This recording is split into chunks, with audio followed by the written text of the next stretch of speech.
അപ്പൊ എല്ലാവർക്കും എൻ്റെ ആകാശവാണിക്കാലം പരമ്പരയുടെ സമാപന എപ്പിസോഡിലേക്ക് ഹൃദ്യമായ സ്വാഗതം. മലയാള റേഡിയോ പ്രക്ഷേപണ രംഗത്തെ കലാരംഗത്തെ മനീഷിയായ ബഹുമാനപ്പെട്ട CS രാധാദേവി ചേച്ചിയാണ് ഇന്ന് നമ്മുടെ അതിഥി. 93 വയസ്സ്. കേരളത്തിൽ തിരുവിതാംകൂർ റേഡിയോയിലൂടെ റേഡിയോ പ്രക്ഷേപണം ആരംഭിച്ച ആദ്യകാലങ്ങളിൽ 1943 റേഡിയോ പരിപാടികളിൽ പങ്കെടുത്തുകൊണ്ടാണ് 8 ദശാബ്ദത്തിലേറെ നീണ്ടു നിൽക്കുന്ന രാധാദേവി ചേച്ചിയുടെ കലാജീവിതത്തിന്റെ ആരംഭം. 1949 തിരുവിതാംകൂർ റേഡിയോയിൽ കരാർ അടിസ്ഥാനത്തിൽ ആർട്ടിസ്റ്റായി ചേർന്നു. 1950 ഏപ്രിൽ 1 തിരുവിതാംകൂർ നിലയം ഓൾ ഇന്ത്യ റേഡിയോയുടെ ഭാഗമായപ്പോൾ KG ദേവകിയമ്മ, TP രാധാമണി, ഇങ്ങനെ ശ്യാമളാലയം കൃഷ്ണൻ നായർ, തിരുനൈനാർ അവരുടെയൊക്കെ കൂടെ സ്റ്റാഫ് ആർട്ടിസ്റ്റായി. സുദീർഘമായ ആകാശവാണി ജീവിതകാലത്ത് CS രാധാദേവി ചേച്ചി ചെയ്യാത്ത പരിപാടികളൊന്നുമില്ല. സംഗീതജ്ഞയാണ്. കഥാപ്രസംഗം പോലും അവതരിപ്പിച്ചിട്ടുണ്ട്. ഒരു പ്രാവശ്യം വാർത്തകൾ പോലും വായിച്ചിട്ടുണ്ട്. നാടകങ്ങളിൽ പങ്കെടുത്തിട്ടുണ്ട്. അങ്ങനെ വ്യത്യസ്ത മേഖലകളിൽ വ്യക്തിമുദ്ര പതിപ്പിച്ചിട്ടുണ്ട്. ആകാശവാണിയിൽ എത്തും മുമ്പ് 13-ാം വയസ്സിൽ 1944 ബാലതാരമായി യാചകമോഹിനി എന്ന സിനിമയിൽ അഭിനയിച്ചു. ആ സിനിമ പുറത്തിറങ്ങിയിട്ടില്ല. അതേസമയം തന്നെ അംബികാപതി എന്ന തെലുങ്ക് സിനിമയിലും ബാലതാരമായി അഭിനയിച്ചു. തുടർന്ന് സ്ത്രീ സിനിമയിൽ രണ്ടാമത്തെ നായികയായി. R വേലപ്പൻ നായർ സംവിധാനം ചെയ്ത ഈ ചിത്രത്തിൽ തിക്കുറിശ്ശി, അരവിന്ദാക്ഷ മേനോൻ, നാഗവള്ളി RS കുറുപ്പൊക്കെ അഭിനയിച്ചിട്ടുണ്ട്. 1950 യേശുദാസിന്റെ അച്ഛനായ അഗസ്റ്റിൻ ജോസഫിനോടൊപ്പം നല്ലതങ്കയിൽ ഗാനം ആലപിച്ചുകൊണ്ടാണ് സിനിമ പിന്നണി ഗാനരംഗത്തെ ആരംഭം. അവകാശി, ബാല്യസഖി, അനിയത്തി, ഹരിചന്ദ്ര, മന്ത്രവാദി, രണ്ടിടങ്ങഴിയും, മറിയക്കുട്ടി തുടങ്ങിയ 14 സിനിമകളിൽ മൊത്തം 34 ഗാനങ്ങൾ ആലപിച്ചിട്ടുണ്ട്. മിക്കവാറും കമുകറ പുരുഷോത്തമനോടൊപ്പം, കമുകറ ബന്ധുവാണ്, യുഗ്മഗാനങ്ങളാണ് മുഖ്യമായും ആലപിച്ചിട്ടുള്ളത്. ഈശപുത്രനേവ എന്ന ക്രിസ്തീയ ഭക്തിഗാനം മറിയക്കുട്ടി സിനിമയ്ക്ക് വേണ്ടി പാടിയത്. വി ലക്ഷ്മി, ശ്യാമള എന്നിവർക്കൊപ്പം ബ്രദർ ലക്ഷ്മൺ സംഗീതം നൽകിയതൊക്കെ നമ്മുടെ മനസ്സിൽ CS രാധാദേവി ചേച്ചിയുടെ പാട്ടുകളായി ഇപ്പോഴും ഉണ്ട്. ഒട്ടേറെ ഭാഷകൾ, മലയാളം മാത്രമല്ല തമിഴ്, തെലുങ്ക് സിനിമകളിൽ ഡബ്ബിംഗ് ആർട്ടിസ്റ്റാണ്. ശബ്ദം നൽകിയിട്ടുണ്ട്. വനമാല, ജ്ഞാനസുന്ദരി തുടങ്ങിയ സിനിമകൾ. വാനമ്പാടിയിൽ സുജാതയ്ക്കും കടൽ സിനിമയിൽ ശാരദയ്ക്കുമൊക്കെ ശബ്ദം നൽകിയിട്ടുണ്ട്. 1983 കേരള സംഗീത നാടക അക്കാദമിയുടെ പുരസ്കാരം, 2018 ഫെലോഷിപ്പ്, 2006 ഗുരുപൂജ അവാർഡ്, സമഗ്ര സംഭാവനയ്ക്കുള്ള ചലച്ചിത്ര award, Kerala film critics award, അങ്ങനെ ധാരാളം പുരസ്കാരങ്ങൾ ശ്രീമതി CS രാധാദേവി ചേച്ചിക്ക് ലഭിച്ചിട്ടുണ്ട്. ഒരു ടീമിൽ 1989 സംസ്ഥാന ഫിലിം സെൻസർ ബോർഡ് അംഗമായും പ്രവർത്തിച്ചിട്ടുണ്ട്. അങ്ങനെ വ്യത്യസ്ത മേഖലകളിൽ സുദീർഘമായ പ്രവർത്തന പാരമ്പര്യം, അനുഭവ പാരമ്പര്യമുള്ള ബഹുമാനപ്പെട്ട കേരളത്തിൽ ജീവിച്ചിരിക്കുന്ന ഏറ്റവും മുതിർന്ന പ്രക്ഷേപകയെ ഈ പരിപാടിയുടെ സമാപനത്തിന് കിട്ടുന്നത് വളരെ ബഹുമതിയായി ഞങ്ങൾ കണക്കാക്കുന്നു. ഇത് എൻ്റെ ആകാശവാണിക്കാലം പരമ്പരയുടെ 2ാം ഭാഗമാണ്. ഇത് ആദ്യ ഭാഗം ആരംഭിച്ചത് 2021 ഒക്ടോബർ 2 ആണ്.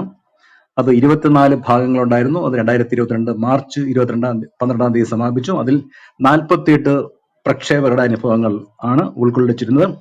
2ാം ഭാഗം ആരംഭിച്ചത് 2023 നവംബർ 4 ആണ്.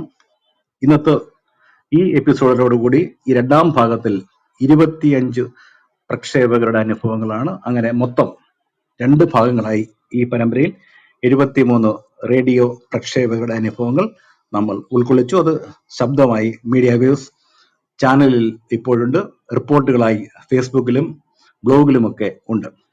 അപ്പോൾ ഈ പരമ്പരയിൽ സംസാരിക്കാൻ, അനുഭവങ്ങൾ പങ്കുവെക്കാൻ ബഹുമാനപ്പെട്ട CS രാധാദേവി ക്ഷണിക്കുന്നു. ഒപ്പം കൊച്ചുമകൾ അശ്വതിയും സഹായിക്കാനായിട്ടുണ്ട്. 2 പേർക്കും ഹൃദ്യമായ സ്വാഗതം. എന്തൊക്കെ അറിയണ്ടേ നിങ്ങൾക്ക്? ഇത് ആരംഭം എങ്ങനെയാണ്, എന്ന് എന്താ ആരംഭകാലത്ത് ഒരു ഈ കലയിലേക്ക് വരുന്നത് എങ്ങനെയാണ്, ആകാശവാണി കയറിയത് എങ്ങനെയാണെന്നോ? അതാണ് ആകാശവാണി കയറിയത് ഈ സിനിമയിലേക്ക് അതിനു മുമ്പും ആണല്ലോ സിനിമയിൽ എത്തുന്നത്, 1944 അതെ. അതെ. ഞാൻ അപ്പൊ അവിടെ ആദ്യം ആകാശവാണി കയറിയത് ഈ പിന്നെ ഇതുണ്ടായിരുന്നു ട്രാവൻകൂർ റേഡിയോ. ട്രാവൻകൂർ റേഡിയോയിലാണ് എന്നെ ആദ്യമായിട്ട് വിളിച്ചത്. അപ്പം അവിടെ എന്താണെന്ന് വെച്ചാൽ ചെറിയ പരിപാടികളും വളരെ ഒരു 7 മണി വരെയുള്ള പരിപാടികളൊക്കെ ഉള്ളൂ. അപ്പോൾ എന്തായാലും വേണ്ടിയില്ല, യാഥാദേവി വന്ന് 2 പാട്ടും പാടി പിന്നെ തിരുനെല്ലിനെക്കുറിച്ച് മാധവൻ സാറ് ചോദിക്കുന്നതിനുള്ള ഉത്തരവും ഇതുമൊക്കെ പറയണം. ഞാൻ പറഞ്ഞു പറയാം, എന്താന്ന് വെച്ചാൽ ചോദിച്ചോളൂ, ഞാൻ പറയാം, എനിക്കറിയാവുന്നതെല്ലാം പറയാം. അങ്ങനെ അത് കയറി നാടകം അവിടെ 8 മണി 9 മണിയാകുമ്പോഴത്തേക്ക് ബ്രോഡ്കാസ്റ്റിംഗ് ഒക്കെ തീരും. പിന്നെയാണ് പിന്നെ ആകാശവാണിയിലോട്ട് കയറിയത്. അത് 1950. അപ്പം ആ സമയത്ത് ആകാശവാണിയിൽ വളരെ ആളുകളൊന്നുമില്ല. തിരുനെല്ലിക്കുറിച്ച് മാധവൻ സാറ്, പിന്നെ അനൗൺസേഴ്സ് രാധാമണി, ശാരദാമണി, ഇന്ദിര പൊതുവാള്, ഇങ്ങനെ കുറേ വലിയ പ്രധാന ഇതാണെങ്കിലും പിന്നെ കുറച്ച് പരിപാടി അവർക്കുണ്ട്. അങ്ങനെ ആ പരിപാടികളിലൊക്കെ പങ്കെടുക്കാനായിട്ട് നാടകം ഉണ്ടെങ്കിൽ യാഥാദേവി വരണം, ഞങ്ങൾക്ക് ഈ നാടകം ഒന്ന് പറഞ്ഞു തരണം. അത് കൂടെ ഇരുന്ന് എല്ലാവരും കൂടെ ഇരുന്ന് നാടകമൊക്കെ കളിച്ച് അങ്ങനെ പിന്നെ 50 അവിടെ തുടങ്ങി. 50 അവിടെ തുടങ്ങി കഴിഞ്ഞിട്ട് പിന്നെ എത്ര 40 വർഷമോ ഉണ്ടായിരുന്നു ഇവിടെ. എല്ലാം ഉണ്ട്, പാട്ടുണ്ട്, നാടകമുണ്ട്, കഥാപ്രസംഗമുണ്ട്. എന്താണ് നാളെ പരിപാടി എന്ന് ചോദിച്ചാൽ, പരിപാടിക്ക് വെളിയിൽ നിന്ന് ബുക്ക് ചെയ്ത ആൾ വന്നിട്ടില്ലെങ്കിൽ നമ്മൾ അതിന് റെഡിയായിട്ടിരിക്കണം. അവർ വിളിച്ച് പറയും ഞങ്ങൾക്കൊന്നും വരാൻ പറ്റില്ല, അതുകൊണ്ട് നിങ്ങൾ അഡ്ജസ്റ്റ് ചെയ്യണമെന്ന്. അങ്ങനെ ആ പരിപാടികൾ അങ്ങനെയാണ്. ഒരിക്കൽ കഥാപ്രസംഗം പ്രധാനപ്പെട്ട ഒരാളായിരുന്നു. അയ്യോ നാളെ കഥാപ്രസംഗത്തിന് അവർ വരില്ല എന്ന് പറഞ്ഞല്ലോ, ഇനിയിപ്പോൾ എന്താ ചെയ്യുക രാധാദേവി? ഞാൻ പറഞ്ഞ എന്താ ചെയ്യാം, പോയി ഇരുന്ന് പഠിച്ച് നാളെ ശരിയാക്കാം എന്ന് പറഞ്ഞു. അങ്ങനെ കഥാപ്രസംഗവും എല്ലാ കലകളും അറിഞ്ഞിരുന്നാൽ ആകാശവാണിക്ക് എല്ലാം സന്തോഷമായിരിക്കും. പിന്നെ അങ്ങനെ എത്ര വർഷം കഴിച്ചു കൂട്ടി. എല്ലാ പരിപാടിയും പാട്ടും വെളിയിൽ നിന്ന് വരുന്നവർക്ക് പറഞ്ഞു കൊടുക്കണം, കൊച്ചുകുട്ടികൾക്ക് പറഞ്ഞു കൊടുക്കണം, അവർക്ക് ചെറിയ ചെറിയ പാട്ടുകൾ പറഞ്ഞു കൊടുക്കണം. ഇങ്ങനെ പല പല രീതിയിൽ കൂടെയും ഞാൻ രക്ഷപ്പെട്ടു അവിടുന്ന്. പിന്നെ ഇത് ഈ പിന്നെ വൈക്കം മണിയയ്യർ, ഇരണിയൽ തങ്കപ്പൻ, രാമനാഥ ഭാഗവതർക്ക് സംഗീതം പഠിപ്പിച്ചിട്ടില്ലേ ആകാശവാണിയിൽ വരുന്നതിന് തൊട്ട് മുമ്പ്? ഒന്നുകൂടെ പറയോ? വൈക്കം മണിയയ്യർ, ഇരണിയൽ തങ്കപ്പൻ, രാമനാഥ ഭാഗവതർ ഇവരൊക്കെ സംഗീതം പഠിപ്പിച്ചിട്ടില്ലേ ആകാശവാണിയിൽ എത്തുന്നതിന് മുമ്പ്? പഠിപ്പിച്ചിരിക്കുന്നത്. പിന്നെ ചമ്മാങ്കുടി സ്വാമിയും പറഞ്ഞു തന്നിട്ടുണ്ട്. അത് എവിടെ വെച്ചാണ്? അതെങ്ങനെയാണ്? അതിന്റെ ഒരു പശ്ചാത്തലം എന്താണ്? അതിന്റെ ഒരു പശ്ചാത്തലം എന്താണ് ചെമ്പൻകുടി പഠിപ്പിച്ചതിന്റെ സംഗീതം? സംഗീതം പിന്നെ അവിടെ അന്വേഷിച്ചപ്പോഴത്തേക്ക് രാധാദേവി നന്നായിട്ട് പാടും, ഇനി എൻ്റെ അടുക്ക് വരാൻ പറയും, ഒന്ന് പാട്ട് കേൾക്കട്ടെ, സ്പെഷ്യലായിട്ട് നോക്കാം എന്ന് പറഞ്ഞ് സ്പെഷ്യലായിട്ട് പാടിച്ച് പിന്നെ പ്രധാന പരിപാടികൾ വരുമ്പം അദ്ദേഹം എന്നെ വിളിക്കും. അങ്ങനെ ഏത് കലയിലും ചിലപ്പോൾ നമ്മൾ ഏതെങ്കിലും പ്രോഗ്രാം അല്ല കഥാപ്രസംഗം എന്തെങ്കിലും ഏതെങ്കിലും സ്റ്റേജിൽ ചെയ്യാമെന്ന് വാക്ക് കൊടുത്തിട്ടുണ്ട്. എനിക്ക് പഠിക്കാതെ കൊടുക്കാൻ പറ്റുമോ? അങ്ങനെ കാത്തിരുന്ന് പഠിച്ച് ഞാൻ ഇവിടെ സ്ഥലം എനിക്ക് എത്ര ഓർമ്മ വരണില്ല, എന്നാലും അവിടുത്തെ പരിപാടിക്ക് ഞാൻ പറഞ്ഞപ്പോൾ അവർക്കൊക്കെ വലിയ അതിശയമായിരുന്നു. അയ്യോ എന്നാലും പറയുന്നുമ്പേ ഇതെല്ലാം ശരിയാക്കി പഠിച്ചുകൊണ്ട് വന്നല്ലോ, അയ്യോ ചേച്ചിയെ സമ്മതിക്കണം എന്ന് പറഞ്ഞു. അങ്ങനെയൊക്കെ നല്ല പേരോടുകൂടിയാണ് ആകാശവാണിയിൽ നിന്ന് ഇറങ്ങിയത്. എല്ലാ അല്ലെ ആദ്യം ആകാശവാണിയിലെ ഈ തിരുവിതാംകൂർ റേഡിയോയിലെ ആദ്യം കുട്ടികളുടെ പരിപാടിയിലാണോ പങ്കെടുത്തത് ആദ്യം? അതായത് 1900 കുട്ടികൾക്ക് പറഞ്ഞു കൊടുക്കാൻ, കുട്ടികൾക്ക് ചില ചെറിയ പാട്ടുകളൊക്കെ പറഞ്ഞു കൊടുത്ത് പിന്നെ അവരെ അതിലേക്ക് കൊണ്ടുവരണം. അല്ലെങ്കിൽ കുട്ടികൾക്ക് അതിൽ താല്പര്യം അധികം കാണില്ല. അപ്പം കുട്ടികൾക്ക് പറഞ്ഞു കൊടുക്കാൻ വേണ്ടി പാട്ട് എഴുതി അതെല്ലാം തിരുനേതിനെക്കുറിച്ച് എഴുതി തരും. അതുപോലെ അങ്ങ് പറഞ്ഞു കൊടുത്താൽ മതി. അപ്പൊ അതിനു മുമ്പ് പിന്നെ സിനിമയിൽ അഭിനയിച്ചല്ലോ, ഈ ഇറങ്ങാത്ത സിനിമയിൽ 13 വയസ്സുള്ളപ്പോഴേ പിന്നെ ഒരു സിനിമ എടുക്കാനായിട്ട് ഞങ്ങളുടെ അടുത്ത് തന്നെ മുമ്പിരുന്ന പിന്നെ പരമേശ്വരൻ പിള്ള എന്ന് പറഞ്ഞ അദ്ദേഹം വലിയ കളക്ടർ എന്തായിരുന്നു ജോലിയായിട്ട്. പക്ഷേ അദ്ദേഹത്തിന് ഈ പാട്ടിനോടുള്ള താല്പര്യം, ഞാനും അദ്ദേഹം താമസിക്കുന്ന വളരെ അടുത്താണ്. അപ്പം ഞാൻ രാവിലെ സാധകം ചെയ്യുമ്പോഴൊക്കെ കേട്ടോണ്ടിരുന്നിട്ട് പറഞ്ഞു, രാധേ, നമുക്ക് രാധയ്ക്ക് ഒരു പരിപാടി വെച്ചിരിക്കുകയാണ്. എന്താണ് സാർ? അത് ഞാൻ ഒരു സിനിമ യാചകമോഹിനി എന്നൊരു സിനിമ എടുക്കുന്നുണ്ട്. അതിലെ കൊച്ചുകുട്ടിയുടെ രാധാദേവി അഭിനയിക്കണം കേട്ടോ. അപ്പോൾ എനിക്കന്ന് 13 വയസ്സ് പോലും ഇല്ല. ഞാൻ പറഞ്ഞു എനിക്ക് മദ്രാസിലൊന്നും വരാക്കില്ല. പിന്നെ അയ്യോ അത് പറഞ്ഞാൽ പറ്റില്ല, മദ്രാസിലേ ഒന്നുള്ളൂ ഇതൊക്കെ നമുക്ക് അഭിനയിക്കാനും എടുക്കാനും ഒക്കെ. അതുകൊണ്ട് അച്ഛനോടും അമ്മയോടൊക്കെ ഒന്ന് വിളിച്ച് പറഞ്ഞേന്ന്. അപ്പോഴത്തേക്ക് അദ്ദേഹം വന്ന് പറഞ്ഞു, ഇങ്ങനെയൊക്കെയാണ്, വരുമോ അതോ പേടിയാണോ വരാനെന്ന്. അപ്പം അച്ഛൻ പറഞ്ഞു ഞാൻ ലീവ് എടുക്കാം, അച്ഛന് ജോലിയുള്ളതുകൊണ്ട് ലീവ് എടുക്കാതെ പോകും, ഞാൻ കൊണ്ടുവരാം സാറേ എന്ന് പറഞ്ഞു. അങ്ങനെ അന്ന് ട്രെയിനിൽ കയറി, അന്ന് പ്ലെയിനൊന്നും അത്ര പ്രധാനമായിട്ടില്ലല്ലോ, അതുകൊണ്ട് ട്രെയിനിൽ കയറി പോയി. അപ്പോൾ സന്തോഷം, ട്രെയിനിൽ കയറിയപ്പോൾ അവിടെ കാണാം ഇവിടെ കാണാം, നമ്മളിൽ വെളിയിൽ കാണാതെ കിടക്കണമായിരുന്നു. അങ്ങനെ സന്തോഷമായിട്ട് അവിടെ പോയി യാചകമോഹിനി. അതിൽ ഒരു ചെറിയ ഇതിലാണ്, അതിൽ ഒരു ഈ ഇദ്ദേഹം പരേശൻ പിള്ള അദ്ദേഹം ഒരുപാട് പാട്ടുകളൊക്കെ എഴുതിയിട്ടുള്ളതിൽ പ്രധാനമായിട്ടുള്ളത് മാത്രം എൻ്റെ പാടിയാൽ മതിയെന്ന്. അങ്ങനെ കൊച്ചുകുട്ടിയുടെ ആ റോള് വരുമ്പോഴത്തേക്ക് 2-3 പാട്ടുകളൊക്കെ പാടി. ഒരെണ്ണം കണ്ണ മണിവർണ്ണ കരുണാവിലാസ പരിപൂർണ സുന്ദരവദന നിന്ദിതമദന മധുകൈടഭവദന പീതാംബര കണ്ണ മണിവർണ്ണ. അങ്ങനെ പിന്നെ ഡാൻസ് ബാലചന്ദ്രനായിരുന്നു എൻ്റെ കൂടെ, ഞങ്ങൾ രണ്ടുപേരും ഒരു ഡാൻസ് ഉണ്ടായിരുന്നു. അതിലും ഇതുപോലെ തന്നെ പാട്ട് പാടി അഭിനയിക്കും. പക്ഷേ റെക്കോർഡ് ചെയ്ത് കൊണ്ടുവരുമ്പോഴത്തേക്ക് അയ്യോ നമ്മളാണ് ഈ പാടിയതെന്നുകൂടെ അത്ര ഒരു സന്തോഷം തോന്നിയിട്ടുണ്ട്. ഇങ്ങനെ അത് അവിടെ സിനിമയൊക്കെ എടുത്തു. അപ്പോൾ ഈ പാർട്ട്നേഴ്സ് തമ്മിൽ എന്തോ ഒരു കുഴപ്പം ഉണ്ടായപ്പോൾ പറഞ്ഞു, ഇനി 1 മാസം കഴിഞ്ഞ് വരേണ്ടി, അതുകൊണ്ട് ഇപ്പം രാധാദേവി ആണെങ്കിൽ പൊക്കോളാമെന്ന്. അങ്ങനെ തിരിച്ചു വന്നു. പക്ഷേ അവർ പാർട്ട്നേഴ്സ് തമ്മിലുള്ള വഴക്കിൽ അത് ശരിയാവാത്തതുകൊണ്ട് ഈ പരേശൻ പിള്ള അദ്ദേഹം വേണ്ടാന്ന് വെച്ചു. അങ്ങനെ യാചകമോഹിനി തീർന്നു. തന്നെ ഒരു തെലുങ്ക് സിനിമയിൽ അഭിനയിച്ചായിട്ട് എവിടെയോ രേഖയിൽ കാണുന്നുണ്ട്, ശരിയാണോ? ഒരു അംബികാപതി എന്നൊരു ഉണ്ട് അംബികാപതി. അതുകൊണ്ട് പക്ഷേ എൻ്റെ കുഞ്ഞെ എനിക്ക് അതിലൊന്നും ഓർമ്മയില്ല ഇപ്പം.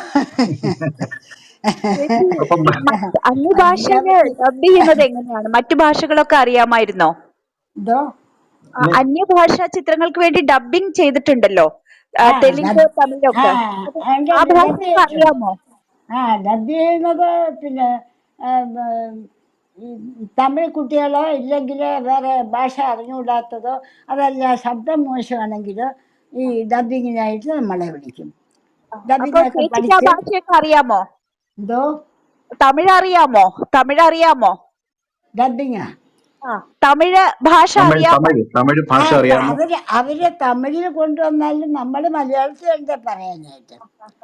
അപ്പൊ മലയാളം നമ്മൾ നല്ലോണം മനസ്സിലാക്കിയാലേ പിന്നെ അതിനുള്ള പകരം വാക്കുകൾ പറയാൻ പറ്റും.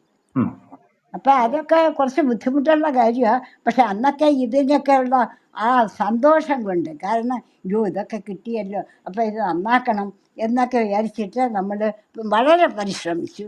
വളരെ ആ ചെയ്തതിനൊക്കെ നല്ല ഫലവും കിട്ടിയിട്ടുണ്ട്. ആ ഒരു പേരാണ് രാധാദേവി എന്നൊരു പേര്. അതെ. ബഹദൂർ ചേച്ചി നമുക്ക് സംവിധാനം ചെയ്ത ഒരു അല്ല നാടകത്തിൽ അഭിനയിച്ചിട്ടുണ്ടല്ലോ. ഹേമ ഒരു ഹേമ ഹലോ ഹേമ, ഹലോ. നമുക്ക് ചേച്ചിയുടെ ഒരു ഓർമ്മകൾ ഒരു ക്രമമായി പോട്ടെ, അല്ലെങ്കിൽ പിന്നെ അത് പിന്നെ ചിലപ്പോൾ ചേച്ചിക്ക് കണക്ട് ചെയ്യാൻ പറയാനായിട്ട് ബുദ്ധിമുട്ടുണ്ടാവും. നമുക്കൊന്ന് സിനിമയിൽ ആരംഭിച്ചു, മദ്രാസ് 44 ആരംഭിച്ച കഥയാണ് പറഞ്ഞുകൊണ്ടിരിക്കുന്നത്. നമുക്ക് അതിന്റെ ബാക്കി ചോദിക്കാം, അതിൽ നല്ലത്. അതെ അതെ അതെ. Okay okay. അപ്പൊ ഏതിൻ്റെ? ആദ്യമായിട്ട് ചേച്ചി ആദ്യമായിട്ട് പിന്നെ പുറത്തിറങ്ങുന്ന മലയാളത്തിലെ സിനിമ സ്ത്രീ ആണല്ലോ അല്ലേ? അതിലെ അതെ രണ്ടാമത്തെ അതെ, നായികയായിട്ട് ശ്രീ. അഭിനയിച്ചു അല്ലേ? ശ്രീ. അത് സ്ത്രീ ഹീറോയിനായിട്ട് അഭിനയിക്കുകയായിരുന്നു. ഞാനും ഹീറോയിനായിട്ട് അഭിനയിച്ചു. ഓമല്ലൂർ ചെല്ലമ്മ സെക്കൻഡ്, രണ്ട് സ്ത്രീകളാണത്. സ്ത്രീ എന്നുള്ളത് തിക്കുറിശിയുടെ അല്ലേ.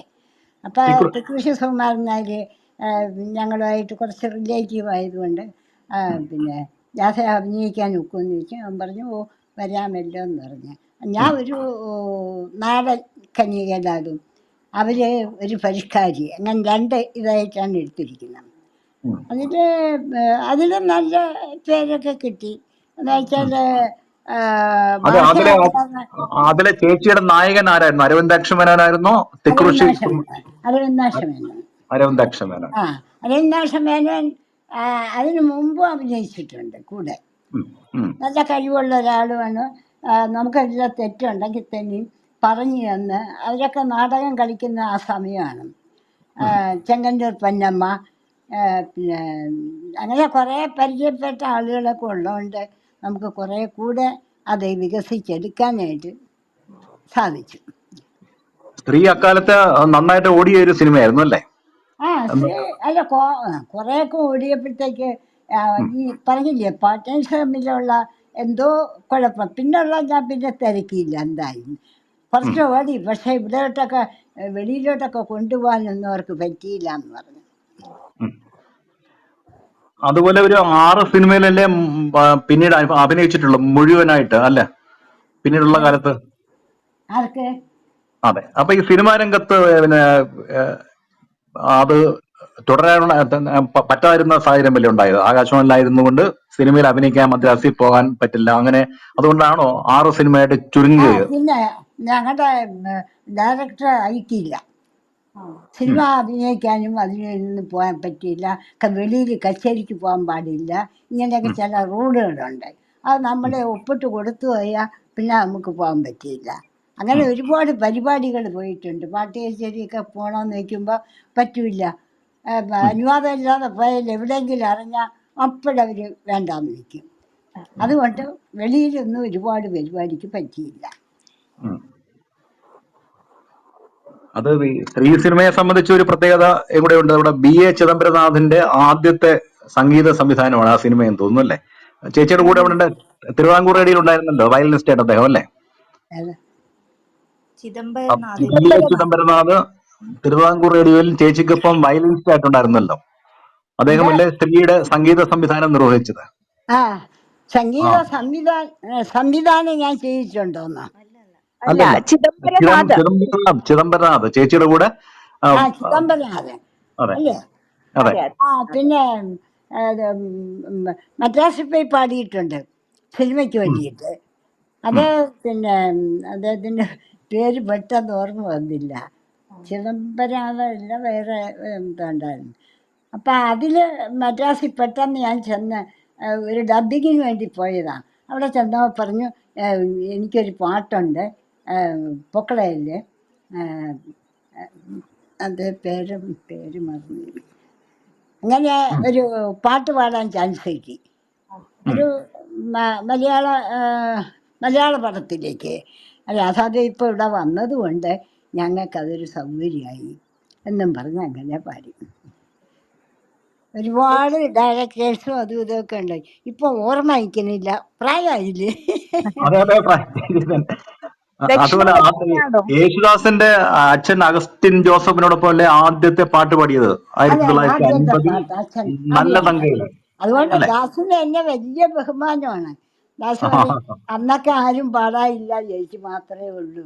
അതുകൊണ്ട് ഞങ്ങൾക്ക് വലിയ ബഹുമാനമാണ്. പിന്നെ ആകാശവാണി പാടാൻ വരുമ്പോഴൊക്കെ പറയും, ചേച്ചിയെപ്പോലെ ഇതുവരെ പാടാനായിട്ട് ആരും ഇല്ല, വളരെ പിന്നെ ഇപ്പം ആളുകളൊക്കെ കുറവാണ്.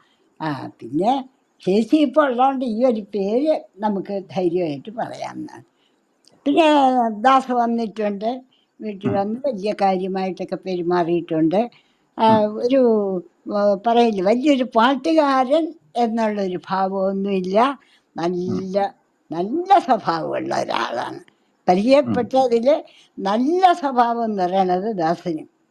അതുപോലെ ആക്കി വെക്കൂല. പിന്നെ ചേച്ചി പാടിയ പാട്ടുകളില് ഓർമ്മയിൽ നിൽക്കുന്ന പാട്ട് ഏതെങ്കിലും ഉണ്ടോ? മറിയക്കുട്ടി, ഹരിചന്ദ്ര, അങ്ങനെ അനിയത്തി, ബാല്യസഖി, അവകാശി, മന്ത്രവാദി, രണ്ടിടം കഴിയാക്ക സിനിമയിലൊക്കെ പാടിയിട്ടുണ്ടല്ലോ. അതെ അതെ, അതിലൊക്കെ പാടിയിട്ടുണ്ട് കുഞ്ഞ്. ഇപ്പൊ പിന്നെ കാണാതെ ഇത് പാടാതെയൊക്കെ ഇരുന്നോണ്ടേ ഇല്ല. പിന്നെ ഞാൻ പറഞ്ഞില്ലേ, സ്ത്രീ എന്നുള്ള സിനിമ, അല്ല ആദ്യത്തെ പടത്തില്ലേ കൊച്ചിലെ പാടിയില്ലേ, കണ്ണ മണിവർണ്ണ കരുണാവിലാസ പരിപൂർണ. അങ്ങനെ ആ പാട്ട് ഇപ്പോഴും ഓർമ്മയുണ്ട്. അതേസമയം വലിയ വലിയ പാട്ടുകൾ പിന്നെ പാടി, അതൊന്നും ഓർമ്മയില്ല, ഇപ്പം പാടാറുമില്ല, അങ്ങനെ ഓർമ്മയില്ല. കൂടുതൽ പാട്ടും തിരുനായർ കുറിശി മാധവൻ നായരുടെ പാട്ടുകളാണല്ലോ. അതെ, ധാരാളം പാട്ടുകൾ അദ്ദേഹത്തിൻ്റെയാണ് ഞാൻ പാടിയിട്ടുള്ളത്. തിരുനയനാറിന്റെ പാടിയിട്ടുണ്ട്. തിരുനയനാറിന്റെ എന്താ തിരുനയനാർ കുറിശി മാധവൻ നായർ തിരുവിതാംകൂർ റേഡിയോയിലും പിന്നീട് ആകാശവാണിയിലും ഒപ്പം ഉണ്ടായിരുന്നു അല്ലേ? അതെ അതെ അതെ, രണ്ടുപേരും തിരുവിതാംകൂർ ഒപ്പം ഉണ്ട്. റേഡിയോ ഉള്ളപ്പോഴേ പിന്നെ അതിനെക്കുറിച്ച് ഇവിടെ ഉണ്ടായിരുന്നു. അദ്ദേഹമുണ്ട് സ്ക്രിപ്റ്റ് റൈറ്റർ ആയിട്ടുണ്ട്. അദ്ദേഹമുണ്ട്. കമുകറയുടെ കൂടെ കുറെ പാട്ടുകൾ പാടിയിട്ടുണ്ട്. കമുകറ യുഗ്മഗാനങ്ങൾ പാടിയല്ലേ? അതെ, യുഗ്മഗാനങ്ങൾ പാടി കമുകറയുടെ കൂടെ അല്ലേ? കമുകറയുടെ മിക്കവാറും ഉള്ളത്. എങ്ങനെ എവിടെ നിന്നെത്തിയതാരോ വീച്ചക്കാര, ഇതൊക്കെ കമുകറയുടെ കൂടെയാണ് പാടിയിട്ടുള്ളത്. പക്ഷെ ഇപ്പൊ ഈ പാടാതെയൊക്കെ ഇരുന്നപ്പം ഓർമ്മ വയ്ക്കണില്ല, അതേ ഉള്ളൂ. പാടാറേ ഇല്ലല്ലോ ഇപ്പം. ഇല്ല. അല്ല, അന്ന് പിന്നെ പുറത്ത് ഗാനമേളകൾക്ക് പോയിട്ടുണ്ടോ? അങ്ങനെ ഗാനമേളകൾ, അങ്ങനെ പൊതുവേദികളിൽ ഒരുപാട് സ്ഥലങ്ങളിൽ പാടിയിട്ടുണ്ട് ഗാനമേള. പാടിയിട്ടുണ്ട്. അത് കമുകറ ഞാൻ പണ്ട് പീലിയിലേക്ക് വരുമായിരുന്നു. അങ്ങനെ എല്ലാവരും കൂടെ ചേർന്നൊക്കെ ഓരോ പരിപാടിക്കും പോയിട്ടുണ്ട്. അപ്പൊ ഈ സിനിമ തൃശൂർ പി രാധാകൃഷ്ണന്റെ കൂടെ ആദ്യകാലത്ത് സംഗീത പാഠം ചെയ്തിട്ടുണ്ടോ? അത് ചോദിക്കാം. അത് ചോദിക്കേണ്ടതാണ്. കാര്യം ഈ തൃശൂർ പി രാധാകൃഷ്ണൻ വന്നതിന് ശേഷമല്ലേ അദ്ദേഹം സംഗീതം നൽകിയിട്ട് ലളിത സംഗീത പാഠങ്ങൾ ആരംഭിച്ചത് അല്ലേ? ഫലം കാണിച്ചത് തൃശൂർ പി രാധാകൃഷ്ണനാണ്. പിന്നെ ചേർത്തല ഗോപാലൻ നായർ സാറ്, അദ്ദേഹം പിന്നെ ഈ ക്ലാസിക്കലുള്ള അങ്ങനെയുള്ള പരിപാടികളൊക്കെ പങ്കെടുക്കുള്ളൂ, അല്ലാതെ ലൈറ്റ് മ്യൂസിക് അങ്ങനെയുള്ള ഇതൊന്നുമില്ല. തൃശ്ശൂർ പി അങ്ങനെയല്ല. ഒരു നാടകം എടുക്കണമെന്ന് പറഞ്ഞിരുന്ന അതിലെ പാട്ട്, അതിലെ അഭിനയം എല്ലാം അദ്ദേഹത്തിന് അറിയാം. നല്ല കഴിവുള്ള ഒരാളാണ് തൃശ്ശൂർ പി രാധാകൃഷ്ണൻ. അതേപോലെ ആദ്യകാലങ്ങളിലെ ഈ പിന്നെ ഗ്രാമീണ പരിപാടിയിലെ നാട്ടിൻപുറം എന്ന സ്കിറ്റ് പരിപാടി അഭിനയിച്ചിരുന്നില്ല? എല്ലാരും കൂടെ ചേർന്നിട്ട് നാട്ടിൻപുറത്തില് ഞങ്ങള് പ്രധാനികളാണ്. KG ദേവയ്യമ്മ, ഞാന്, പിന്നെ കുറിച്ച് മാധവൻ നായര്, പിന്നെ ശ്യാമളാ കൃഷ്ണൻ നായർ, ഇങ്ങനെ കുറെ പേര് പ്രധാനമായിട്ടുണ്ട്.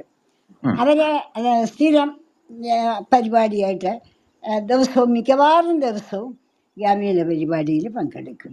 വൈകുന്നേരം 6 മണിക്കല്ലേ?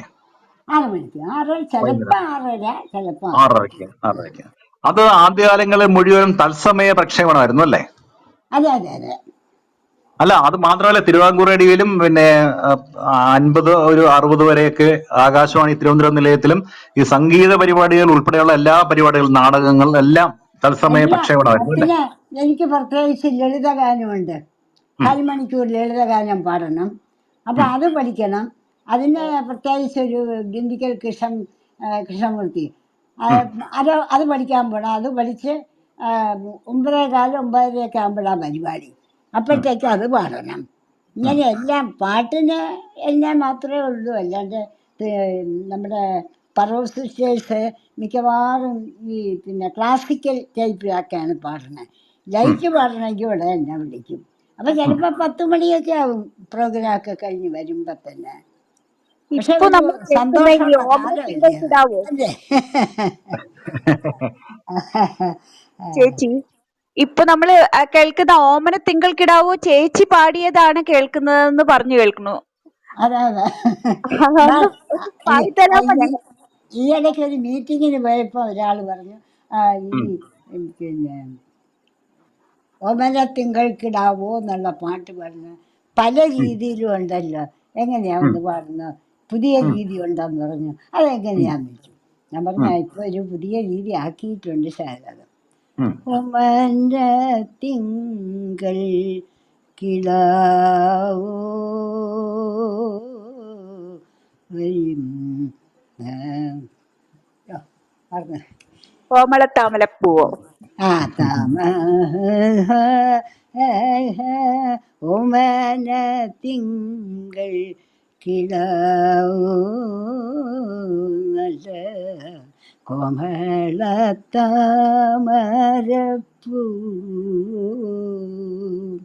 പുതിൽ നിറഞ്ഞ മധു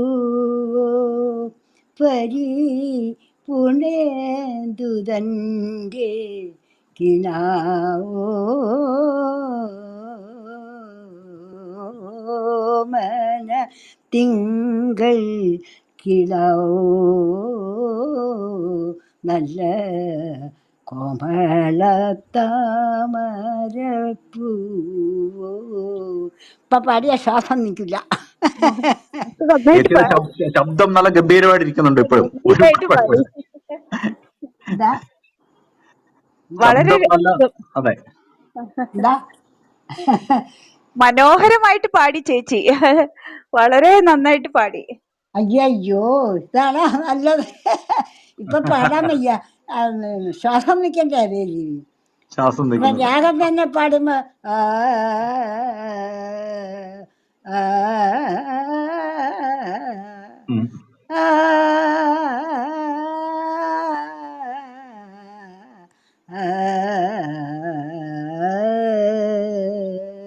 ഒരു മൂച്ചിട്ട് പാടിയാലേ പാടാൻ പറ്റൂ. അല്ല ഇപ്പം ഈ കർണാടക സംഗീതം സാധകം ചെയ്യുന്നുണ്ടോ ഇപ്പൊ, അതോ? അല്ല, അന്ന് സാധാരണ ചെയ്തില്ലെങ്കിൽ പാടാൻ പറ്റൂല. അന്ന് കാരണം അത് വലിയ അറിവുള്ള ആളുകളൊക്കെ കേൾക്കുന്നത്. അപ്പോഴേക്കും നമ്മൾ നല്ലവണ്ണം അത് പ്രാക്ടീസ് ചെയ്ത് വേണം പാടാനായിട്ട്. ഒരുപാട് കച്ചേരികളും ഇതുമൊക്കെ നടത്തിയിട്ടുണ്ട്. അതായത് ഞങ്ങൾക്കൊരു റൂളുണ്ട്, കച്ചേരിക്ക് പോകണമെങ്കിൽ ആകാശവാണി അതിൻ്റെ അവരുടെ അനുവാദം ഇല്ലാതെ പോയിക്കൂടാന്ന്. അപ്പം ഞാൻ ഒരു പരിപാടി ഏറ്റുപോയി ചെങ്ങന്നൂരും. എനിക്ക് അവിടെ ഒരു ദേവീക്ഷേത്രമുണ്ട്, അവിടെ പോകും. അപ്പം അങ്ങനെ അവിടെ ചെന്ന് ഏറ്റപ്പോൾ പറഞ്ഞ അയ്യോ ഒന്ന് ഒന്ന് ഒരു ഒരു പാട്ട് പാടുന്നേ ക്ലാസിക്കലും. ഞാൻ പറഞ്ഞു ക്ലാസിക്കൽ ഇതൊക്കെ ഉണ്ട്, ഇപ്പം പാടത്തൊക്കെ ഇതിലെല്ലാം വന്നത്, അതുകൊണ്ട് പാടിയില്ല എന്നത്. എന്നാലും പാടാമെന്ന് പറഞ്ഞു. അപ്പം ഞങ്ങളുടെ ഡയറക്ടർ അവിടെ വന്നത് അറിഞ്ഞില്ല, ഇത് കാണാൻ വന്നു എന്നുള്ള എനിക്കറിയില്ലല്ലോ. ഞാൻ ഇരുന്ന് പാട്ട് പാടി നോക്കിയപ്പം മുൻവശത്ത് ഡയറക്ടർ ഇരിക്കുന്നു. ആരായിരുന്നു അന്നത്തെ? കണ്ടിടാൻ എനിക്ക് ഒരു എന്താ പറഞ്ഞില്ലേ, ഒരു സംഭവമായിരുന്നു. അപ്പം രാഗം പാടിക്കൊണ്ടിരുന്നു.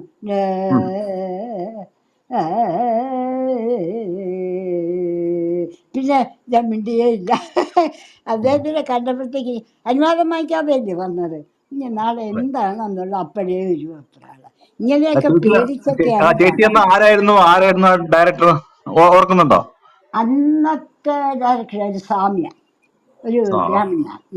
അതുകൊണ്ട് അദ്ദേഹത്തിന് വിരോധമില്ല, പറഞ്ഞില്ല എന്നുള്ള ഒരു വിഷമം തോന്നുമില്ലേ.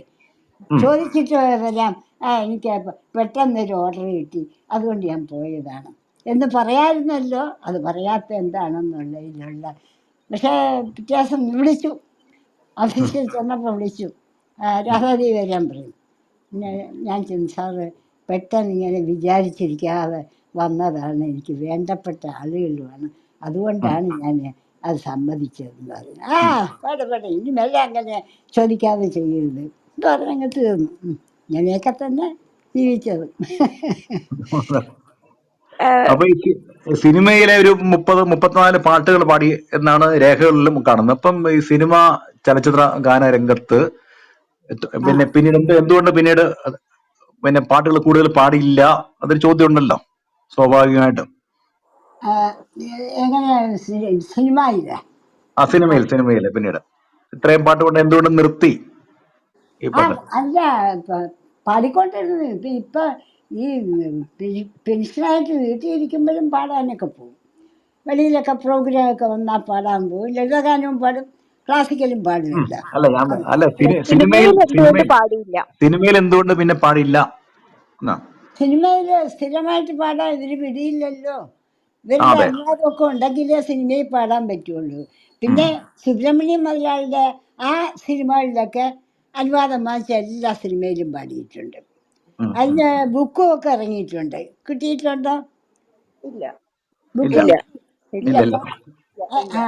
അഡ്രസ്സ് തന്നാൽ ഞാൻ അയച്ചു തരാം ബുക്ക്. അല്ല ബുക്ക് ഓർമ്മക്കുറിപ്പ് എഴുതി എന്നാണോ പറഞ്ഞത്? അതോ എന്താ? അല്ല ബുക്ക് എന്താ ചേച്ചി, എന്ത് ബുക്കാണ് എഴുതിയിട്ടുള്ളത്? ഞാനല്ല എഴുതിയത്. അല്ല പിന്നെ ഇത് എഴുതിയത് നമ്മുടെ പേരും പറഞ്ഞില്ല. ഞങ്ങളുടെ ആർട്ടിസ്റ്റ് ജോലി ഉണ്ടായിരുന്ന അയാൾ തന്നെ വന്ന് എഴുതിയായിരുന്നു. ആർട്ടിസ്റ്റ് ജോലിയല്ല, പരിപാടിക്കൊക്കെ വരും. അങ്ങനെ ഈ ബുക്ക് എഴുതിയ ആൾ തന്നെ വന്ന് പരിപാടികളൊക്കെ മനസ്സിലാക്കി ഇങ്ങനെ എന്നെ കൊണ്ട് പാടിച്ചു. പിന്നെ ആ പാട്ടെല്ലാം ആ ബുക്കിലുണ്ട്. ബുക്കിൽ പിന്നെ പാട്ട് മാത്രമല്ല, ചില അഭിനയത്തിൻ്റെ ഇതും എല്ലാം കൂടെ ഇതിലുണ്ട്. ബുക്ക് പുസ്തകത്തിന്റെ വേണമെന്നുണ്ടെങ്കിൽ പേരെന്താ? അതെ. പുസ്തകത്തിന്റെ പേര് ഓർക്കുന്നുണ്ടോ? പുസ്തകത്തിന്റെ പേര്. കൊച്ചുമകൾക്ക് ഓർമ്മയുണ്ടാവും. രാധാദേവി തന്നെ. രാധാദേവി. രാധാദേവി എന്നാണ് അല്ലേ? രാധാദേവിയുടെ ജീവചരിത്രം എന്നാണ്. ജീവരത്നം. ഓ, അതെ. അപ്പൊ അപ്പൊ അതിൽ തീർച്ചയായും പാട്ടും ഇതുമെല്ലാം വന്നിട്ടുണ്ട്. ഉണ്ട്. ചേച്ചി KG ദേവകി അമ്മയും കലാനിലയം കൃഷ്ണൻ നായരും ചേച്ചി ഈ റേഡിയോയിലേക്ക് കൊണ്ടുവരാൻ കാരണമായിട്ടുണ്ട് എന്ന് എവിടെയോ വായിച്ചു. അതെ. അത് പിന്നെ ഞങ്ങൾ അടുത്തടുത്ത താമസിച്ചില്ലേ. അപ്പോഴേക്ക് അവർ വന്നപ്പോൾ ചോദിച്ചു, പിന്നെ എന്ത് രാധാദേവി പാടിയും ഇതൊക്കെ ചെയ്യുമോയെന്ന് ചോദിച്ചു. അപ്പോൾ പറഞ്ഞു ഉണ്ട്. അപ്പം കലാനിലയം കൃഷ്ണൻ നായർ പറഞ്ഞു, അങ്ങനെ വലിയ നാടകത്തിൻ്റെയൊക്കെ സ്പെഷ്യലിസ്റ്റ് ഉണ്ട്. അപ്പോൾ പറഞ്ഞു, രാധ ഞാൻ വിളിച്ചാൽ വരുമോ പാടാനൊക്കെ? ഞാൻ പറഞ്ഞു വരാം, പാട്ടിന് ഒരു കുഴപ്പമില്ല. വേറെ ഉള്ളതൊക്കെ ആണെങ്കിൽ ഓരോരുത്തരുടെ ചോദിച്ചിട്ടൊക്കെ വരാൻ പറ്റും. അങ്ങനെ പോയിട്ടുണ്ട്. എല്ലാത്തിലും പങ്കെടുക്കാൻ പോവും. പക്ഷേ സമയത്ത് ചിലപ്പോൾ പറ്റിയൊന്നും വരില്ല. നമ്മുടെ ആർട്ടിസ്റ്റ് ജോലി ഉണ്ടെങ്കിൽ അവരയക്കില്ല. എവിടെ പോകണം, അവധി എടുക്കാക്കില്ല. എല്ലാ രംഗത്തും പോയിട്ടുണ്ട്, പാടിയിട്ടുണ്ട്. നാടകം ഈ നമ്മുടെ ബഹദൂർ ഉണ്ടല്ലോ, ബഹദൂറിൻ്റെ നാടകം. കുറേ പിന്നെ സിനിമ നാടക ഗാനങ്ങൾ അതും ഇതുമൊക്കെ പാടാനും ഒരു ചേച്ചി വല്ലാത്ത പഹയൻ നാടകത്തിലെ പ്രധാന വേഷം ചെയ്തിട്ടില്ലേ ആദ്യകാലത്ത്? എന്തുണ്ട് വല്ലാത്ത ഭയം. അപ്പൊ അതിനൊക്കെ പങ്കെടുക്കാൻ പോയിട്ടുണ്ട്. അതെല്ലാം പിന്നെ വർഷങ്ങളായപ്പോൾ ഓർമ്മയില്ല ആ പാട്ടുകളിൽ. അതൊക്കെ ഈ ബുക്കിലുണ്ടെന്ന് എനിക്ക് തോന്നണം, എഴുതിയിട്ടുണ്ടെന്ന്. ചേച്ചി സുജാത ശാരദ ഇവർക്കൊക്കെ ശബ്ദം കൊടുത്തിട്ടില്ലേ സിനിമയില്? എന്താ? സുജാതയ്ക്കും ശാരദയ്ക്കും ഒക്കെ ശബ്ദം കൊടുത്തിട്ടില്ലേ സിനിമയില്? ഉണ്ട്. അവരെയൊക്കെ നേരിട്ട് പരിചയമുണ്ടോ? ആരെ? സുജാത, തമിഴ്നാടി സുജാത, മലയാളിയായിരുന്നല്ലോ. സുജാത അവരെ ഡബിങ് ആർട്ടിസ്റ്റ് എന്നല്ല, പാട്ടുകാരെല്ലാം തമ്മിൽ അങ്ങോട്ടും ഇങ്ങോട്ടും വളരെ സന്തോഷവും സ്നേഹവും. വാനമ്പാടി സിനിമയിലെ ശബ്ദം കൊടുത്തിട്ടുണ്ടല്ലേ? വാനമ്പാടി എന്ന സിനിമയിലെ സുജാതയ്ക്ക് ശബ്ദം കൊടുത്തിട്ടുണ്ട്. മറന്നുപോയിട്ടുണ്ടാവും അല്ലേ? ശാരദയൊക്കെ കാണാൻ വരാറുണ്ടോ? എന്തോ? നടി ശാരദ കാണാനൊക്കെ വന്നിട്ടുണ്ടോ? ചേച്ചിയെ കാണാൻ വന്നിട്ടുണ്ടോ? ഞാൻ മദ്രാസിൽ പോയപ്പോൾ ശാരദയെ കണ്ടു. അങ്ങനെ എല്ലാവരും അങ്ങോട്ടും ഇങ്ങോട്ടും ഒക്കെ എവിടെയെങ്കിലും വെച്ചൊക്കെ കാണും. ഇതുപോലെ പരിപാടിക്കൊക്കെ പോകുമ്പോഴത്തേക്ക് കാണും. മദ്രാസിൽ പിന്നെ ഇടയ്ക്കൊരു പരിപാടി ഉണ്ടായിരുന്നപ്പോഴും എന്നെ വിളിച്ചിരുന്നു. പക്ഷെ എനിക്ക് പോകാൻ പറ്റിയില്ല ആ സമയത്ത്. അങ്ങനെ വളരെ വിഷമിച്ചു. എന്ത് ചെയ്യാനൊക്കും? ഉം. നമ്മൾ വിചാരിക്കുന്ന സമയത്ത് മദ്രാസിലൊക്കെ പോയിട്ട് വരാക്കും.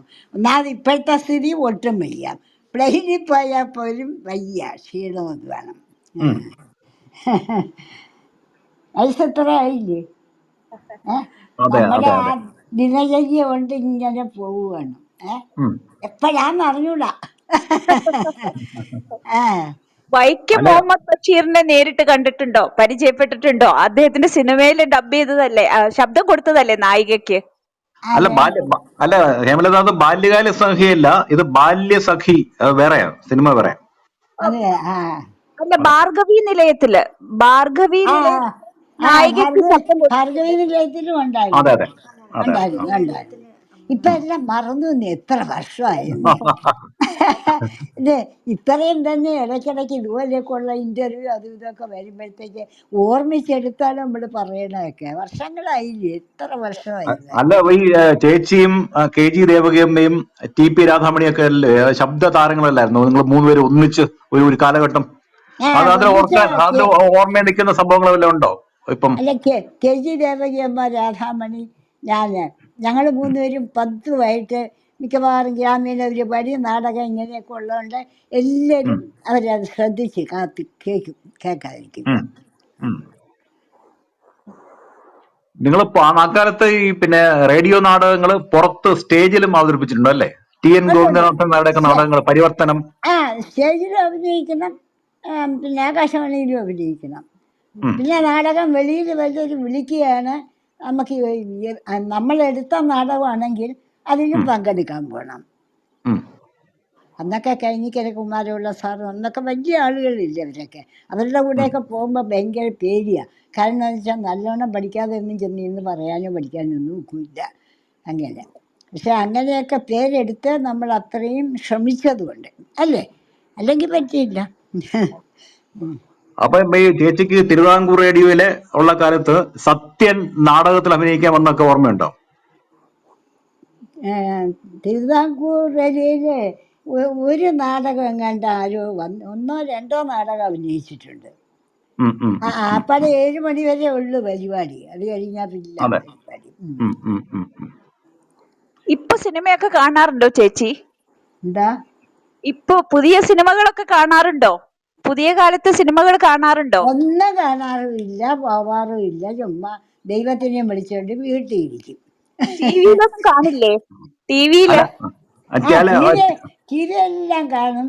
പാട്ട് കച്ചേരികൾ ഉണ്ടെങ്കിൽ അത് കേൾക്കും. നല്ല കച്ചേരിയാണെങ്കിൽ പോയി കേൾക്കും. അങ്ങനെയൊക്കെ ഉള്ള അനുഭവമുണ്ട്. അത് ഇപ്പോഴും മറക്കാക്കില്ല. എവിടെയെങ്കിലും ഒരു പാട്ട് കച്ചേരി ഉണ്ട്, ഇന്ന ആളാണ് എന്ന് പറഞ്ഞാൽ എൻ്റെ മകനെയും വിളിച്ചുകൊണ്ട് ഞാൻ ഓടിപ്പോയി അത് കേൾക്കും. കേട്ടിട്ടേ വരുള്ളൂ. അതേപോലെ ആകാശവാണിയിൽ നിന്ന് വിരമിച്ച, പിന്നെ അങ്ങ് പോവും. അതെ, വിരമിച്ച ശേഷം പഴയ ശീലം വെച്ചിട്ട് രാവിലെ മുതൽ റേഡിയോ കേൾക്കുമോ? അതോ? ഇല്ല, ഇപ്പോഴേ രാവിലെ എന്നാലും എഴുതിക്കും. 6 മണിക്ക് മുമ്പ് എണീച്ച് അമ്പലത്തിൽ പോകുമ്പോൾ മുമ്പ് അങ്ങനെ ഒരു ചിട്ടയുണ്ട്. അത് മാറ്റാതെ ആ ദിനചര്യ ഇപ്പോഴും എടുത്തു. രാവിലെ എഴുതിച്ചു, കുളിച്ചു, ജപിച്ചു, പൂജാമുറി കയറി അതിനകത്തുള്ള ശ്ലോകങ്ങളൊക്കെ ചൊല്ലി അതൊക്കെ അതൊരു ചിട്ടയായിട്ട് ഇപ്പോൾ പോവുകയാണ്. ഇങ്ങനെ എപ്പോൾ പോകണമെന്നോ. അങ്ങനെ ഇങ്ങനെയൊക്കെ നിങ്ങൾക്കൊക്കെ കേട്ടും അനുഭവം ഒക്കെ ഉള്ളത് കൊണ്ട് നിങ്ങൾക്കിപ്പോഴും രാധാദേവി ചേച്ചി എന്ന് പറയുമ്പോൾ പാടും, അത് കേൾക്കാം, ഇത് കേൾക്കാം, രാമായണം കേൾക്കാം, രാമായണം വായിക്കാറുണ്ട്. അങ്ങനെ എല്ലാം കൊണ്ടും നിങ്ങൾക്കൊക്കെ ഇഷ്ടപ്പെടുന്ന പരിപാടികളാണ് ഞാനും ചെയ്തുകൊണ്ടിരുന്നത്. ചേച്ചി ഇപ്പൊ പുതിയ കാലത്തെ സിനിമാ പാട്ടുകൾ കേൾക്കാറുണ്ടോ? ഇല്ല, പുതിയത് അത് കേൾക്കും. ഇപ്പം ഇവര് നമ്മുടെ വീട്ടിലെ എനിക്ക് ഒരു മോളേ ഉള്ളൂ, കൊച്ചുമോളും എൻ്റെ മോനും ഒക്കെ കൂടെ മറ്റുള്ള സിനിമയും ഇതൊക്കെ കാണുമ്പോൾ നമുക്കൊന്നും കാണാനും ഒക്കില്ല, പറയാനും ഒക്കില്ല.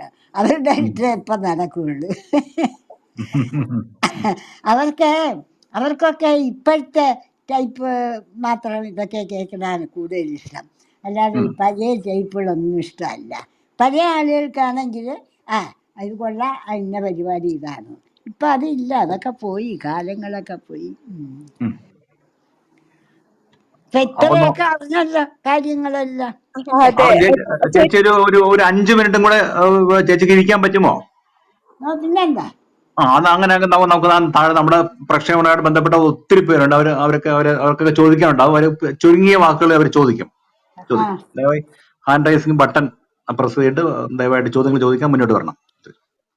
അതാ അതാ ഇവിടെ ഇപ്പോൾ റേഡിയോ കേൾക്കുന്ന റേഡിയോയായിട്ട് ബന്ധപ്പെട്ട ഒത്തിരി പേരുണ്ട്, താഴെയുണ്ട്. അവരാരെങ്കിലും മുന്നോട്ട് വന്നിട്ട് ചോദ്യങ്ങൾ ചോദിക്കും എന്ന് പ്രതീക്ഷിക്കുന്നു. ആ ഹാൻഡ് അല്ലെങ്കിൽ റൈസിംഗ് ബട്ടൺ ഒന്ന് പ്രസ് ചെയ്താൽ മതി. അപ്പോ നമ്മള് മുകളിലേക്ക് മൈക്ക് തരാം. അല്ലെങ്കിൽ ചേച്ചി ഹേമ ഓക്കെ വരുന്നുണ്ട്. വരുന്നുണ്ട്. ഇത് MP പൗലോസ് പട്ടിമറ്റം അധ്യാപകനാണ്. ഇവിടെ അദ്ദേഹം എത്തിയില്ല. പ്രമോദ് ആണല്ലോ ചോദിച്ചത് അല്ലേ? അല്ല MP പൗലോസ്. അദ്ദേഹം ഹാൻഡ് റൈസിംഗ് ബട്ടൺ പ്രസ് ചെയ്തിട്ടുണ്ട്, പക്ഷെ അദ്ദേഹം മുകളിലേക്ക് വന്നിട്ടില്ല. അദ്ദേഹത്തിനെ അവരെത്തട്ടെ. ചേച്ചി ഒരു കുറച്ചു കാലത്ത് ഈ ഫിലിം സെൻസർ ബോർഡിൽ അംഗമായിട്ടുണ്ടല്ലോ, അതെങ്ങനെയായിരുന്നു?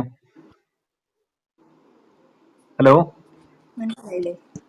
പറയൂ. എന്താണ്? 1989 ചേച്ചി സംസ്ഥാന ഫിലിം സെൻസർ ബോർഡിൽ അംഗമായിട്ടുണ്ട് എന്ന് ഒരു കുറിപ്പിൽ കാണുന്നുണ്ട്. അത് ശരിയാണോ? അത് ഉണ്ടായിരുന്നു. കുറച്ച് നാളുണ്ടായിരുന്നു. കുറച്ചു കാലം ഉണ്ടായിരുന്നല്ലേ? കുറച്ച് നാൾ.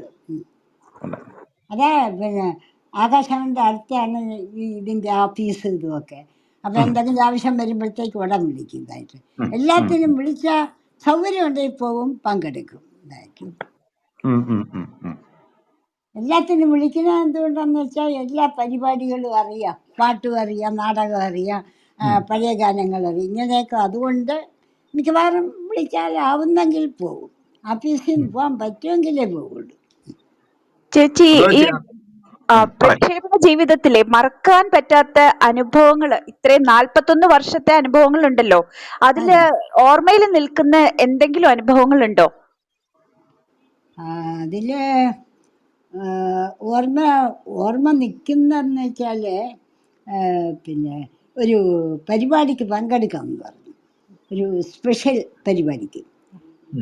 അപ്പോൾ പിന്നെ ആകാശവാണിയിൽ നിന്ന് അനുവാദം തരാതെ പാടാൻ പറ്റില്ലല്ലോ. അങ്ങനെ പങ്കെടുക്കാൻ പോയതിൽ എന്നെ തിരിച്ച് ആകാശവാണി പരിപാടി കഴിഞ്ഞ് വന്നപ്പോഴത്തേക്ക് കുറേ ഇതൊക്കെ പറഞ്ഞു. പിന്നെ ഞാനിവിടെ ജോലി തരുമില്ല, ഇങ്ങനെയാണെങ്കിൽ അതാണെങ്കിൽ എന്താ പറഞ്ഞു, എന്നെ ഒരുപാടൊക്കെ പറഞ്ഞു. അപ്പം ഞാൻ പറഞ്ഞു, ഒരിക്കൽ സാർ, എല്ലാവർക്കും പരിപാടികൾ കേൾക്കാൻ സന്തോഷമല്ലേ. അപ്പോൾ ചിലപ്പോൾ കിട്ടുമ്പോഴത്തേക്ക് അവിടെ വെച്ചൊന്ന് പറഞ്ഞു പോയി, അതിന് തെറ്റൊന്നും വരാനില്ലല്ലോ, എല്ലാവർക്കും കേൾക്കാനും പാടാനും ഒക്കെ ആണല്ലോ നമ്മൾ ഇരിക്കുന്നത് എന്നൊക്കെ പറഞ്ഞ് പിന്നെ സമാധാനപ്പെടുത്തി. പിന്നെ ഡയറക്ടർ പോട്ടെ, പാട്ടുകാരിയല്ലേ, വലിയ പാട്ടുകാരിയാണ്, അതുകൊണ്ട് എല്ലാവരും ചോദിക്കും, അപ്പോൾ അവർക്കത് പാടിക്കൊടുത്തേ തീരുന്നത്. ഇങ്ങനെ അനുവാദം ഇല്ലാതെ പോയി ഇങ്ങനെയൊക്കെ ബഹളങ്ങളുണ്ടായി, വഴക്കുണ്ടായി. ഒടുവിൽ പിന്നെ ഡയറക്ടർ അതിലില്ല, കുഴപ്പമൊന്നുമില്ല, ഇപ്പോഴത്തേക്ക് പോട്ടെ, മേലാൽ ചോദിക്കാതെ ഒന്നിനും പോകരുത് എന്നാണ്. അതിന് ശേഷം പിന്നെ വെളിയിൽ പോവില്ല, പരിപാടിക്ക് ഒന്നിനും പോകാൻ പാടില്ല ചോദിക്കാതെ. അങ്ങനെയൊക്കെ റൂളുകളുണ്ട് ഇതായിട്ട്. അതുപോലെ ചേച്ചി പാട്ടുകൾ വല്ലതും എഴുതിയിട്ടുണ്ടോ എന്തെങ്കിലും ആകാശവാണിയുള്ള സമയത്ത്? അത് ഞങ്ങൾ കയറി ആ ഇടയ്ക്കൊക്കെ ഈ ബാലലോകം എന്ന് പറഞ്ഞൊരു പരിപാടിയുണ്ട്. അതിന് വല്ല പാട്ട് വല്ല എഴുതണമെങ്കിൽ 4 വരി 5 വരിയൊക്കെ എന്തെങ്കിലും ഉണ്ടാക്കി കുത്തിയെ കുറിച്ച് പറഞ്ഞു കൊടുക്കും. അവർക്ക് എന്തെങ്കിലും പറഞ്ഞു കൊടുക്കണ്ടേ, അതിന് വേണ്ടിയിട്ട്. അല്ലാതെ വലിയ എഴുത്തുകാരിയെല്ലാം എഴുതാനുള്ള വലിയ കഴിവുകളൊന്നും എനിക്ക് ഇല്ല. പിന്നെ പറയും, ഇത്രയൊക്കെ പാടി പറഞ്ഞാൽ നിങ്ങൾക്ക് എന്തുകൊണ്ട് എഴുതാൻ വയ്യ, അത് എഴുതി വിഷമപ്പെടുത്തണ്ട, അതിനെ കേട്ടും കണ്ടും ഒക്കെ ഇരുന്നാൽ മതി എന്നങ്ങ് പറയും. അതുപോലെ പിന്നെ ചേച്ചിയുടെ കൊച്ചുമക്കൾ ആരെങ്കിലും ഈ രംഗത്ത്, കലാരംഗത്ത്, സംഗീത രംഗത്ത് ഉണ്ടോ? എന്തോ? കൊച്ചുമക്കളെ കൊച്ചുമക്കൾ ആരെങ്കിലും ഈ ഇല്ല. രംഗത്തുണ്ടോ? രംഗത്തുണ്ടോ? റേഡിയോയിലോ ആ, ഡബിങ്ങിലോ സിനിമയിലോ പാട്ടോ? ഉം. എൻ്റെ പിന്നെ കൊച്ചുമോളെ എല്ലാത്തിലും പങ്കെടുക്കും. ഇപ്പൊ ഈ ഉം. ഇത് എടുപ്പിക്കുന്നില്ലേ മോളെ? അതെ അശ്വതി അതെ അശ്വതി ആ അശ്വതി. ഉം. അപ്പൊ ആ അവക്കാണെങ്കിൽ എല്ലാത്തിനും ഇഷ്ടമാണ്, പഠിക്കാനും പറയാനും ഒക്കെ പോകും. പക്ഷെ അങ്ങോട്ടും ഇങ്ങോട്ടും ഒക്കെ വേറെ പരിപാടിക്കൊക്കെ പോകാനൊന്നും അവളെ എൻ്റെ അമ്മാവ് വിടുവില്ല. അങ്ങനെയൊന്നും പോയി പഠിക്കണ്ടെന്ന് പറയും. അല്ല, അവൾക്ക് എല്ലാ കഴിവുകളും ഉണ്ട്. എല്ലാ പാട്ട് എഴുതാൻ എഴുതുകയും ചെയ്യും. പാട്ട് ചെറിയ എഴുതും. ചെറിയ പാട്ടുകളൊക്കെ എഴുതും. എല്ലാ പാടുമോ? കഴിവും. പാടുമോ? അവളുടെ പിന്നെ പഠിത്തം എഞ്ചിനീയറാണ്. പക്ഷെ ഈ സിനിമാ രംഗത്തും പാട്ടിലും ഇതിലും കലയിലും ഒക്കെ അങ്ങ് ഇഷ്ടപ്പെട്ടതുകൊണ്ട് ഇപ്പം അതിലോട്ടാണ് അങ്ങ് നടക്കുന്നതായിട്ട്. ഉം. അത് എത്രയായാലും വരാതിരിക്കുമോ? എൻ്റെ അശ്വതി മകനും രണ്ടു വാക്ക് പാട്ടുമൊക്കെ സംസാരിക്കാട്ടോ. കഴിവുണ്ട്. ഇല്ല അശ്വതി, ഞാനില്ല. ഉം. അശ്വതിയുടെ അശ്വതി ശബ്ദം നിങ്ങൾക്ക് കേൾക്കണം. തീർച്ചയായും കാര്യം അതെ അശ്വതി സഹായിച്ചില്ലെങ്കിൽ ചേച്ചി ഈ പരിപാടിയിൽ സംസാരിക്കില്ലായിരുന്നു. വരും അതെ അശ്വതിയുടെ അതെ, അശ്വത അതെ ഇല്ലെങ്കിൽ ഞാൻ പരിപാടി പങ്കെടുക്കാൻ പോവില്ല. ഇല്ല. കാരണം ഇതൊക്കെ വല്ല അവിടെ അശ്വതി ഒരു ഒരു രണ്ട് പറഞ്ഞാൽ മൂന്ന് ആരും ഇല്ല. അതുകൊണ്ട് അശ്വതി ഉണ്ടെങ്കിലേ ഞാൻ പരിപാടിക്ക് പോകും. അല്ല എന്നെ അശ്വതി അശ്വതി കൂടെ സംസാരിക്കണം അപ്പൊ. വിളിക്കുമ്പോഴത്തേക്ക് പറയും. അത് അശ്വതി ഇപ്പൊ കുറച്ചു നേരം ഒരു രണ്ടോ മൂന്നോ വാക്യങ്ങൾ സംസാരിക്കാം. അല്ല എനിക്ക് പ്രത്യേകിച്ച് പറയാനൊന്നുമില്ല. അതെ, എന്നാലും അമ്മൂമ്മ പറയും, അമ്മൂമ്മക്ക് പാടും പറയും. ചെയ്തു കൊടുക്കുന്നത് അശ്വതിയാണ് അല്ലേ? ആ സഹായങ്ങളൊക്കെ അശ്വതി ഒരു രണ്ടുപേര് പാടിയാലും മതി, സംസാരിക്കുന്നില്ലെങ്കിലും. അയ്യോ പാട്ടൊക്കെ ചോദിച്ചു കഴിഞ്ഞാ പാട്ടും എല്ലാം അറിയാം, വലിയ മടിയാ. ചെറുതായിട്ടൊന്ന് പാടിക്കൂടെ, കേക്കട്ടെ. ആ എന്നാലും അത് ശരിയാവില്ല. ഞാൻ പാട്ട് പഠിച്ചിട്ടില്ല. പഠിക്കണ്ട, അതാണ് കേട്ട് അല്ല, പഠിച്ചാൽ മതി. ആ അമ്മൂമ്മയല്ലേ കൂടെ ഇരിക്കുന്നത്? പാട്ട് നന്നായിട്ട് അറിയുന്ന ഒരാളുടെ കൂടെയല്ലേ ഇത്രയും കാലം ജീവിച്ചത്? പിന്നെ പാട്ടെല്ലാം അറിയാം. ഒരു പാട്ട് കേട്ടാൽ എനിക്ക് മറന്നു പോയാലും അവൾ മറന്ന് ഓടി ഒന്ന് പറയും, ആ ഇങ്ങനെയാണ് അമ്മമ്മ എന്ന് പറയും. ഹ. അമ്മൂമ്മ വീട്ടിലിപ്പോഴും പാടാറുണ്ടോ അശ്വതി? ഇല്ല ഇല്ല പാട്ടൊന്നുമില്ല. ഈ ഇടയ്ക്ക് ഈ ഈശപുത്രനെ പാട്, അത് മാത്രമേ ഉള്ളൂ. അത് ആ മാത്രം. അതെ അതെ അപ്പൊ പാർട്ടിയിലൊക്കെ ഉണ്ട്. ആ ശരി. ആ അല്ല എല്ലാത്തിനും പങ്കെടുക്കാൻ വിളിക്കും. അവിടെ അല്ല എല്ലാത്തിനും അമ്മയുടെ പങ്കെടുക്കാൻ ഇഷ്ടമാണ്. അത് വിളിക്കും. അമ്മയുടെ പാട്ടുകൾ മുഴുവൻ കളക്ട് ചെയ്ത് വെച്ചിട്ടുണ്ടോ? ഈ പാട്ടുകൾ മുഴുവൻ ഉണ്ട് ഉണ്ട് ഉണ്ട്. ഉണ്ടല്ലേ? CD-യിലാക്കി തന്നിട്ടുണ്ട്. ഇതിൽ ആ വർക്ക് അത് ചെയ്യുന്ന പാട്ടുകളുണ്ട് മൊത്തം 33 എണ്ണെന്നാണ് ഇതിൽ കാണുന്നത് വിക്കിപീഡിയയില്. അത് 33 ഇതിലുള്ളതെല്ലാം നമ്മൾ കോപ്പി ചെയ്ത് വെച്ചിട്ടുണ്ട്. വെച്ചിട്ടുണ്ട്. അതുപോലെ ഈ ആകാശവാണിയിൽ പാടിയ ലളിതഗാനങ്ങളുടെ ശേഖരം ഉണ്ടോ ഇല്ല ഇല്ല, എവിടെങ്കിലും? ലളിതഗാനം ആകാശവാണിയിലുള്ള ഒന്നും തന്നെ അവൈലബിൾ അല്ല. കാരണം അവൈലബിൾ അല്ല. അവിടെ ഉള്ള പല CDs-ഉം അത് നശിപ്പിക്കപ്പെട്ട ഒരു ഇതിലാണ്. അതെ അതെ അതുണ്ട്. പക്ഷെ തിരുവനന്തപുരം നിലയത്തിൽ ഭേദപ്പെട്ട ഒരു കളക്ഷൻ ഉണ്ട് ആ ഉണ്ട് പക്ഷെ അതിനകത്തുണ്ടാകും, കയ്യിലില്ല അല്ലേ? പിന്നെ കയ്യിൽ അതില്ല. ഇത് കഥാപ്രസംഗത്തിന്റെ ഉണ്ട്. കഥാപ്രസംഗത്തിന്റെ ഉണ്ടല്ലേ? ഓ ഉണ്ട്. അത് എടുത്ത് തന്നായിരുന്നു അവിടെ ഈ ഉണ്ട്. ആകാശവാണിയിൽ നിന്ന്. ആകാശവാണി. അതുപോലെ ഈ പിന്നെ ഭക്തിഗാനങ്ങൾ പാടിയിട്ടുണ്ടല്ലോ ഇഷ്ടം പോലെ. ഭക്തിഗാനങ്ങളൊന്നും ഇല്ല, നമ്മുടെ കയ്യിൽ കിട്ടിയിട്ടില്ല. കയ്യിലില്ല. ഇല്ല. ചേച്ചി ആദ്യം പാടിയ പാട്ട് ലളിതഗാന പാഠത്തിന് ആദ്യമായിട്ട് പാടിയത് അഞ്ജന ശ്രീധര എന്ന് പറയുന്ന ഭക്തിഗാനമാണെന്ന് കേട്ടു. ആദ്യമായിട്ട് പാടിയതാ. അത് പിന്നെ തൃശൂർ P. രാധാകൃഷ്ണൻ സംഗീതം നൽകിയതല്ലേ? അതിനു മുമ്പ് ഹിന്ദി ഫിലിം ട്യൂൺസിന്റെ ഒരു ആ ലെവലിലാണ് പാടിക്കൊണ്ടിരുന്നത് അല്ലേ? ഇല്ല, അതെ അതെ, പഴയ സിനിമകൾ അങ്ങനെ ആയിരുന്നു. അതെ അല്ല പാട്ടുകൾ ആകാശവാണിയിലെ തന്നെ ലളിതഗാനങ്ങള് ഹിന്ദി അതെ സിനിമ ട്യൂൺസിലാണ് പാടിക്കൊണ്ടിരുന്നത് അതിനു മുമ്പ് അല്ലെ? ആ പഴയ ലളിതഗാനങ്ങളൊന്നും ഓർമ്മ ഉണ്ടാവില്ലല്ലേ? ആദ്യം പാടിയത് ഇതാണ്, അഞ്ജന ശ്രീധര ചാരുമൂർത്തേ കൃഷ്ണ അഞ്ജലി കൂപ്പി തൊഴുതിടുന്നേ കൃഷ്ണ. ഇതാണ് ആദ്യമായിട്ട് പാടിയത്. ചേച്ചി ഇപ്പോഴത്തെ ശബ്ദ കലാകാരന്മാരോട് ചേച്ചിക്ക് പറയാനുള്ള ഉപദേശം എന്താണ്? ആരോട്? ആകാശവാണിയിലെ ശബ്ദ കലാകാരന്മാരുണ്ട്, പുറത്തുള്ളവരുണ്ട്. അവരോട് ചേച്ചിക്ക് ചേച്ചിയുടെ അനുഭവങ്ങൾ വെച്ചിട്ട് പറഞ്ഞു കൊടുക്കാനുള്ള ഒരു ഉപദേശം എന്താണ്? അന്നൊക്കെ ഉച്ചാരണമായിരുന്നല്ലോ മുഖ്യം അല്ലെ? ഉച്ചാരണം. അതെ അതെ അതെ അതെ അതെ പറയാം. അത് അത്യാവശ്യം. അതൊക്കെ പണ്ട് പണ്ടൊക്കെ അതൊക്കെ ഓർമ്മിച്ചൊക്കെ വെച്ചിരുന്നു. ഇപ്പൊ ഒന്നും പറഞ്ഞു കൊടുക്കാൻ ഒക്കില്ല, ഒന്നും ഓർമ്മയില്ല. അത്ര കാലമായി. അതുകൊണ്ട് അല്ല, പിന്നെ ശബ്ദം സംരക്ഷിക്കാൻ എന്ത് ചെയ്യണം? ഭാഷ ശ്രദ്ധിക്കാനായിട്ട് എന്ത് ചെയ്യണം? ഭാഷ നമ്മളിപ്പോ ഭാഷ എന്ന് പറയണം, ഭാഷ എന്നും പറയണം, ഇല്ലേ? അപ്പം ആ ഭാഷ എന്ന് പറയുമ്പോഴത്തേക്ക് അതുപോലെ പഠിച്ചതുപോലെ പറയണം. സംഭാഷണത്തിലും അത് വരണം, അല്ലാതെയും വരണം. അങ്ങനെ അത് ശ്രദ്ധിച്ച് വേണം നമ്മൾ സംസാരിക്കാനും പറയാനും ഒക്കെ.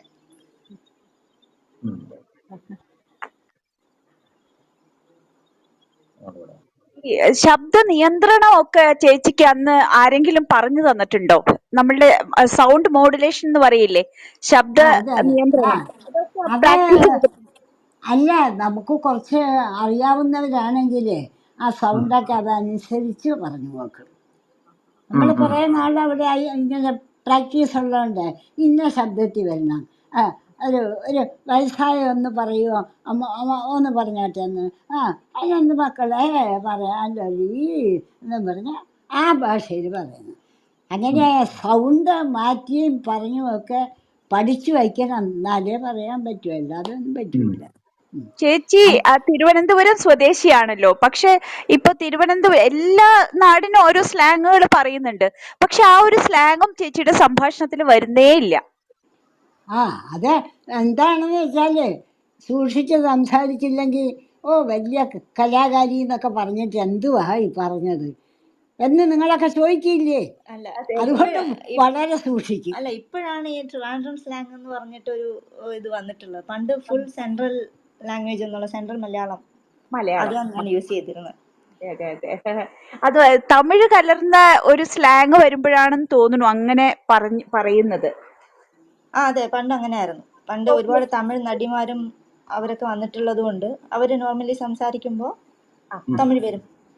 അതെ, അതിനെ ആയിരിക്കും ഇങ്ങനെ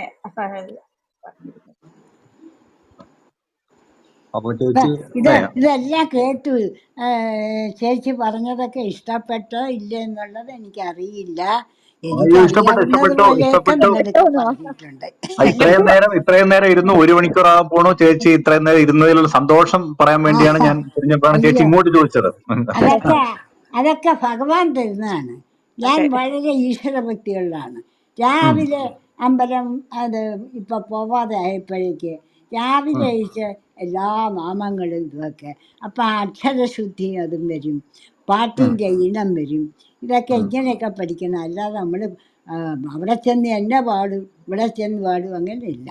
നമ്മുടെ കലയെ നമ്മൾ സൂക്ഷിച്ച് നല്ലവണ്ണം പെരുമാറുകയാണെങ്കിൽ ഇപ്പോഴും നമുക്ക് എപ്പോഴും വേണമെങ്കിലും കല പ്രകടിപ്പിക്കാം. അതിനൊരു കഴിവ് വേണം, മനധൈര്യം വേണം, അത്രയേ ഉള്ളൂ. അത് ഭഗവാൻ തരട്ടെ എന്ന് നിങ്ങളോടൊക്കെ പ്രാർത്ഥിക്കുക കേട്ടോ. വളരെ സന്തോഷം ചേച്ചി. ഇത് ചേച്ചിയുടെ പാട്ടുകളും ഞങ്ങൾക്ക് മറക്കാൻ പറ്റാത്ത ഒരു അനുഭവമാണ് ഇപ്പോൾ ഈ ചേച്ചി ആയിട്ട് സംസാരിച്ച 1 മണിക്കൂർ. കാരണം കഴിഞ്ഞ ആഴ്ച വരെ ചേച്ചിക്ക് വരാൻ പറ്റുമോ ഇല്ലയോ എന്നുള്ളതിൽ ഒരു ആശങ്കയുണ്ടായിരുന്നു. അപ്പൊ ചേച്ചി വരാമെന്ന് സമ്മതിച്ചപ്പോൾ തന്നെ വളരെ സന്തോഷമായി.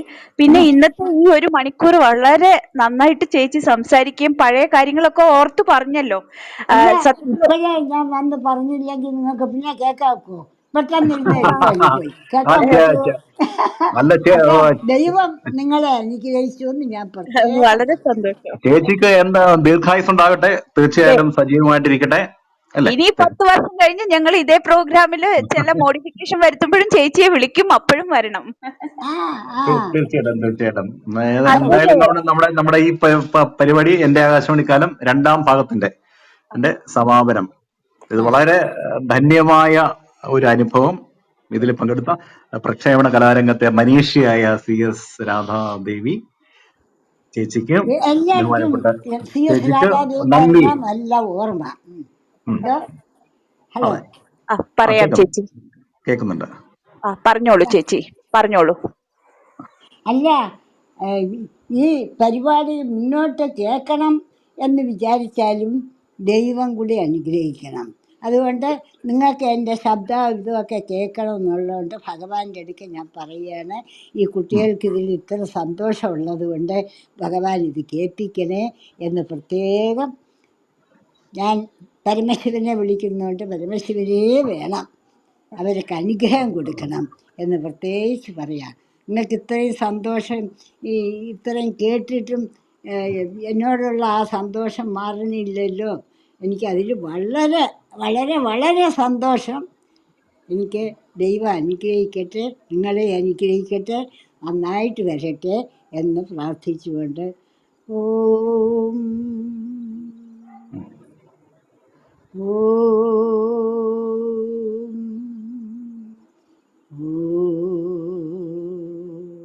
ശരി.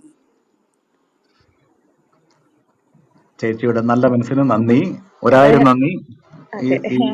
അത് ചേച്ചിയുടെ ഒരു പരിപാടിയുടെ ഇന്റർവ്യൂവിന്റെ കമന്റ് ബോക്സിൽ എഴുതി കണ്ട ഒരു സെന്റൻസ് ആണ്. അതായത് അച്ഛന്റെയും അമ്മയുടെയും ശബ്ദം പോലെ സുപരിചിതമായ ഒരു ശബ്ദമായിരുന്നു ഒരു കാലത്ത്. ഞങ്ങളുടെയൊക്കെ കുട്ടിക്കാലത്ത് ചേച്ചിയുടെ ശബ്ദം മിക്കവാറും ദിവസങ്ങളിൽ നമ്മൾ കേട്ടിരുന്നതാണ്. അപ്പോൾ അത്രയും പിന്നെ പരിചിതമായിട്ടുള്ള ഒരു ശബ്ദത്തിന്റെ ഉടമ ഞങ്ങളോട് നേരിട്ട് വന്ന് ക്ലബ് ഹൗസിൽ സംസാരിച്ചതിലെ സന്തോഷം മറച്ചു വെക്കുന്നില്ല ചേച്ചി. വളരെ വളരെ നന്ദി. ചേച്ചിക്ക് ദീർഘായുസ് നേരുന്നു, എല്ലാ സന്തോഷവും നേരുന്നു. ഒപ്പം ചേച്ചിയോടൊപ്പം ഈ പരിപാടിയിൽ ചേച്ചിയെ സഹായിച്ചു പങ്കെടുത്ത കൊച്ചുമകൾ അശ്വതിക്കും ക്ലബ് ഹൗസ് മീഡിയ റൂമിന്റെ ഇവിടെ എല്ലാവരുടെയും പേരിൽ മുന്നോട്ട് പോകാൻ പറ്റിയത്. അതെ അതെ അതെ അതെ അതെ അതെ അശ്വതിക്ക് പ്രത്യേകം നന്ദി. ചേച്ചി പിന്നെ ചേച്ചിക്ക് പറ്റുന്നെങ്കിൽ ചേച്ചി തുടരുക, അല്ലെങ്കിൽ ചേച്ചിക്ക് ഇനിയിപ്പം ഞങ്ങൾ നിർബന്ധിക്കുന്നില്ല. ചേച്ചി പറയാനുള്ളതെല്ലാം പറഞ്ഞു, നമ്മളെല്ലാരും കേട്ടു. നമ്മൾ ഇതിന്റെ അടുത്ത സ്റ്റേജിലേക്ക് കടക്കട്ടെ. ചോദ്യം ചോദിക്കാൻ വന്നിട്ടുണ്ട്. ചോദ്യം ചോദിക്കാനല്ല, ഈ നമ്മൾ പരമ്പരയിൽ നിന്ന് സമാപിക്കുന്നു. അതുകൊണ്ട് പ്രമോദ് ഗോപു മലപ്പുറത്തു നിന്നുള്ള റേഡിയോ ശ്രോതാവാണ്. ശ്രീ മൊയ്തീൻ കുഞ്ഞ് തൃക്കാക്കര, കെ മുഹമ്മദ് ഷരീഫ് കാപ്പ്, MP പലോസ് പട്ടിമറ്റം, പത്മനാഭ മല്ലയ്യ, ഇവരൊക്കെ ഈ വേദിയിൽ വന്ന് ഈ പരമ്പരയും പ്രത്യേകിച്ച് റേഡിയോ പ്രക്ഷേപണത്തെയും കുറിച്ച് അവരുടെ അഭിപ്രായങ്ങൾ കൂടി ഈ പരിപാടിയിൽ രേഖപ്പെടുത്തും. ആദ്യം മുകളിലെത്തിയിട്ടുള്ളത് ശ്രീ പ്രമോദ് ഗോപു. മൈക്ക് ഓൺ ചെയ്തിട്ട് സംസാരിക്കാം. ഞാൻ ബാക്കിയുള്ള എല്ലാവർക്കും ഇൻവിറ്റേഷൻ അയച്ചിട്ടുണ്ട്. ഷരീഫ് കാപ്പ്. അതെ, ഈ പരമ്പരയിൽ മുമ്പ് പങ്കെടുത്ത വഹിദ മാഡം കാണുന്നുണ്ട്. അതുപോലെ ശ്രീ പൗലോസ്, അജിത വന്നിട്ടുണ്ട്. ബൈന്ദ ആദ്യമേ തൊട്ടുള്ള ശ്രോതാവാണ്. ബൈന്ദ സംസാരിക്കണം എന്നാണ് ഞങ്ങളുടെ ഒരു ആഗ്രഹം.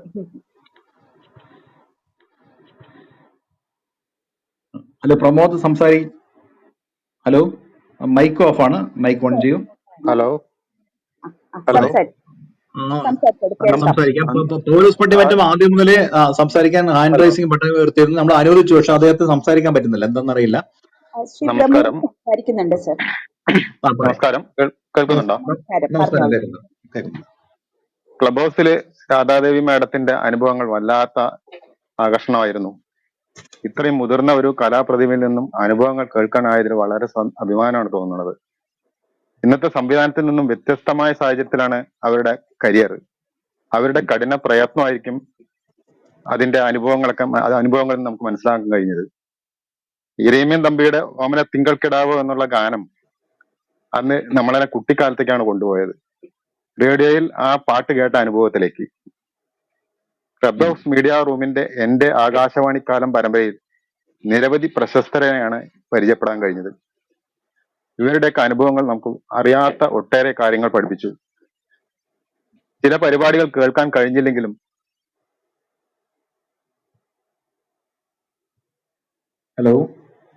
ഹലോ ശബ്ദം പോയല്ലോ. ഹലോ വിട്ടുപോയിട്ടോ, റേഞ്ച് പോയി. ഒന്നും കൂടി റിപ്പീറ്റ് ചെയ്യണേ. ആണോ? പറഞ്ഞത്. ഹലോ, ക്ലബ് ഹൗസ് മീഡിയ റൂമിലെ എന്റെ ആകാശവാണിക്കാലം പരമ്പരയിൽ നിരവധി പ്രശസ്തരെയാണ് പരിചയപ്പെടാൻ കഴിഞ്ഞത്. ഇവരുടെയൊക്കെ അനുഭവങ്ങൾ നമുക്ക് അറിയാത്ത ഒട്ടേറെ കാര്യങ്ങൾ പഠിപ്പിച്ചു തന്നിട്ടുണ്ട്. ചില പരിപാടികൾ കേൾക്കാൻ കഴിഞ്ഞില്ലെങ്കിലും ഇതിന്റെയൊക്കെ വിശദമായ ലേഖനം അടുത്ത ദിവസങ്ങളിൽ ഫേസ്ബുക്കിലൂടെ വായിക്കാൻ കഴിഞ്ഞിട്ടുണ്ട്.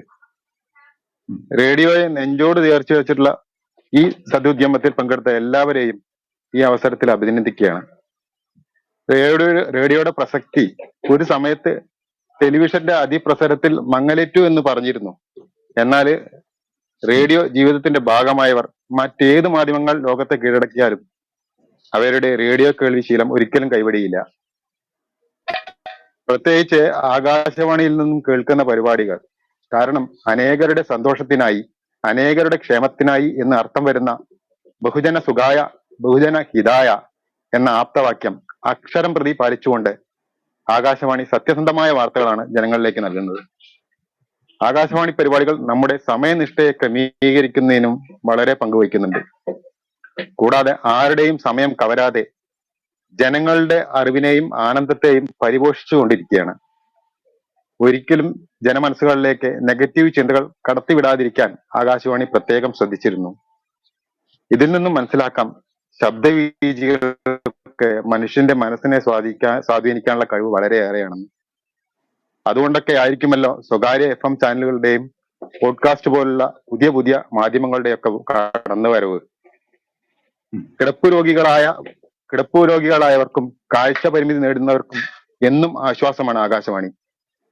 അനുദിന സംഭവങ്ങൾ, സുഭാഷിതം, കാർഷിക രംഗം, കഥ, കവിത, നോവൽ, പാചകം, വിദ്യാഭ്യാസം, ചലച്ചിത്ര ഗാനങ്ങൾ, പൊതുവിജ്ഞാനം, ആരോഗ്യം എന്നുവേണ്ട സകല വിഷയങ്ങളിലൂടെയും ആകാശവാണി ഓരോ ദിവസവും സഞ്ചരിച്ചുകൊണ്ടിരിക്കുന്നു. ഇവിടെ എടുത്തു പറയാനുള്ളത്, കഴിഞ്ഞ പ്രളയ പ്രകൃതിക്ഷോഭ കാലഘട്ടങ്ങളിൽ വൈദ്യുത ബന്ധങ്ങൾ പോലും ഇല്ലാതിരുന്ന സമയത്ത് ആകാശവാണിയാണ് ഒറ്റപ്പെട്ടുപോയ ജനവിഭാഗങ്ങൾക്ക് കൈത്താങ്ങായി മാറിയിരുന്നത്. ജനങ്ങളെ ആശങ്കാകുലരാക്കാതെ കൃത്യമായ ഇടപെടലുകൾ നടത്തി ആശ്വാസം പകർന്നു.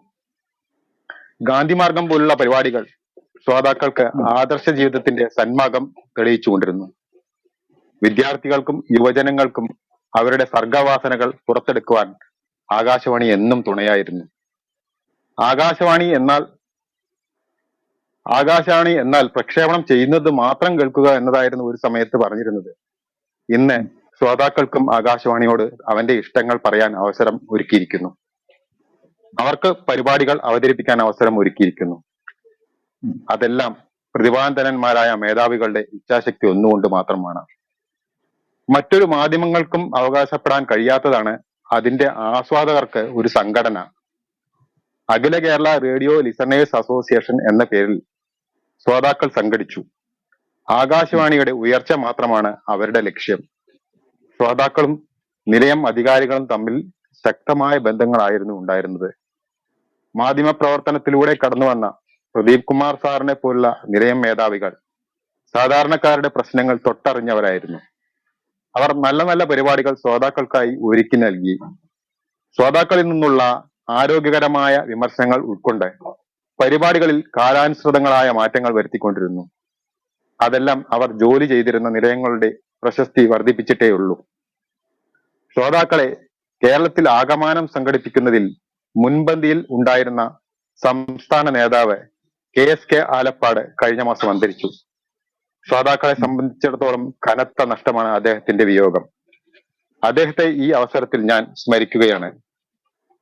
അദ്ദേഹത്തെ അനുസ്മരിച്ചുകൊണ്ട് തൃശൂർ സാഹിത്യ അക്കാദമി ഹാളിൽ യോഗം ചേരുകയുണ്ടായി. കേരളത്തെ വിവിധ ജില്ലകളിൽ നിന്നായി നിരവധി പേരാണ് അന്ന് അവിടെ സന്നിഹിതരായിരുന്നത്. അവിടെ എത്തിയിരുന്നവരിൽ നിരവധി പേർ യുവ ശ്രോതാക്കളായിരുന്നു. അതിൽ അധ്യാപകർ, വിദ്യാർത്ഥികൾ തുടങ്ങി റേഡിയോയുടെ അനന്ത സാധ്യതകൾ തേടിക്കൊണ്ടിരിക്കുന്ന ഗവേഷകൻ വരെ ഉണ്ടായിരുന്നു. ഇതിൽ നിന്നും മനസ്സിലാക്കുന്നത് റേഡിയോയുടെ പ്രസക്തി അനുദിനം വർദ്ധിക്കുന്നു എന്നുള്ളതാണ്. ജനിച്ചു വീഴുമ്പോൾ തന്നെ കുഞ്ഞുങ്ങളുടെ മനസ്സിൽ റേഡിയോയുടെ സ്വാധീനം അവരുടെ ഉപബോധ മനസ്സിൽ സ്ഥാനമുണ്ടാക്കുമെന്നാണ് ഞാൻ വിശ്വസിക്കുന്നത്. ആകാശവാണി കേരളീയ നവോത്ഥാനത്തിന്റെ ഒരു ചാലക ശക്തിയായി വർത്തിച്ചിട്ടുണ്ടെന്ന് ഡോക്ടർ MP അബ്ദുസമദാനി MP പറഞ്ഞിരുന്നു. 2023 മെയ് മാസം അഖില കേരള റേഡിയോ ഹലോ പ്രമോദേ, ഹലോ 9ാമത് സുഹൃത്ത് സംഗമം. ഹലോ കേൾക്കുന്നുണ്ടോ? ഒന്ന് പ്രമോദെ കുറച്ച് ചുരുക്കണം, ഒന്ന് കുറച്ച് ചുരുക്കിയിട്ട് കഴിയാനായി. റേഡിയോ ശ്രോതാക്കളുടെ 9ാമത് സുഹൃത്ത് സംഗമത്തിൽ ഉദ്ഘാടനം ചെയ്ത് പ്രസംഗിച്ചപ്പോഴാണ് ഇങ്ങനെ പറഞ്ഞത്. ശ്രോതാക്കളുടെ ഭാവനയെ വളർത്തുന്നതിലും ആകാശവാണി നിർണായകമായ പങ്കുവഹിച്ചിട്ടുണ്ട്. മലയാള സാഹിത്യത്തെയും കലയെയും സിനിമയെയും സംഗീതത്തെയും നാടകത്തെയും സമ്പന്നമാക്കിയ ഇടമാണ് ആകാശവാണി.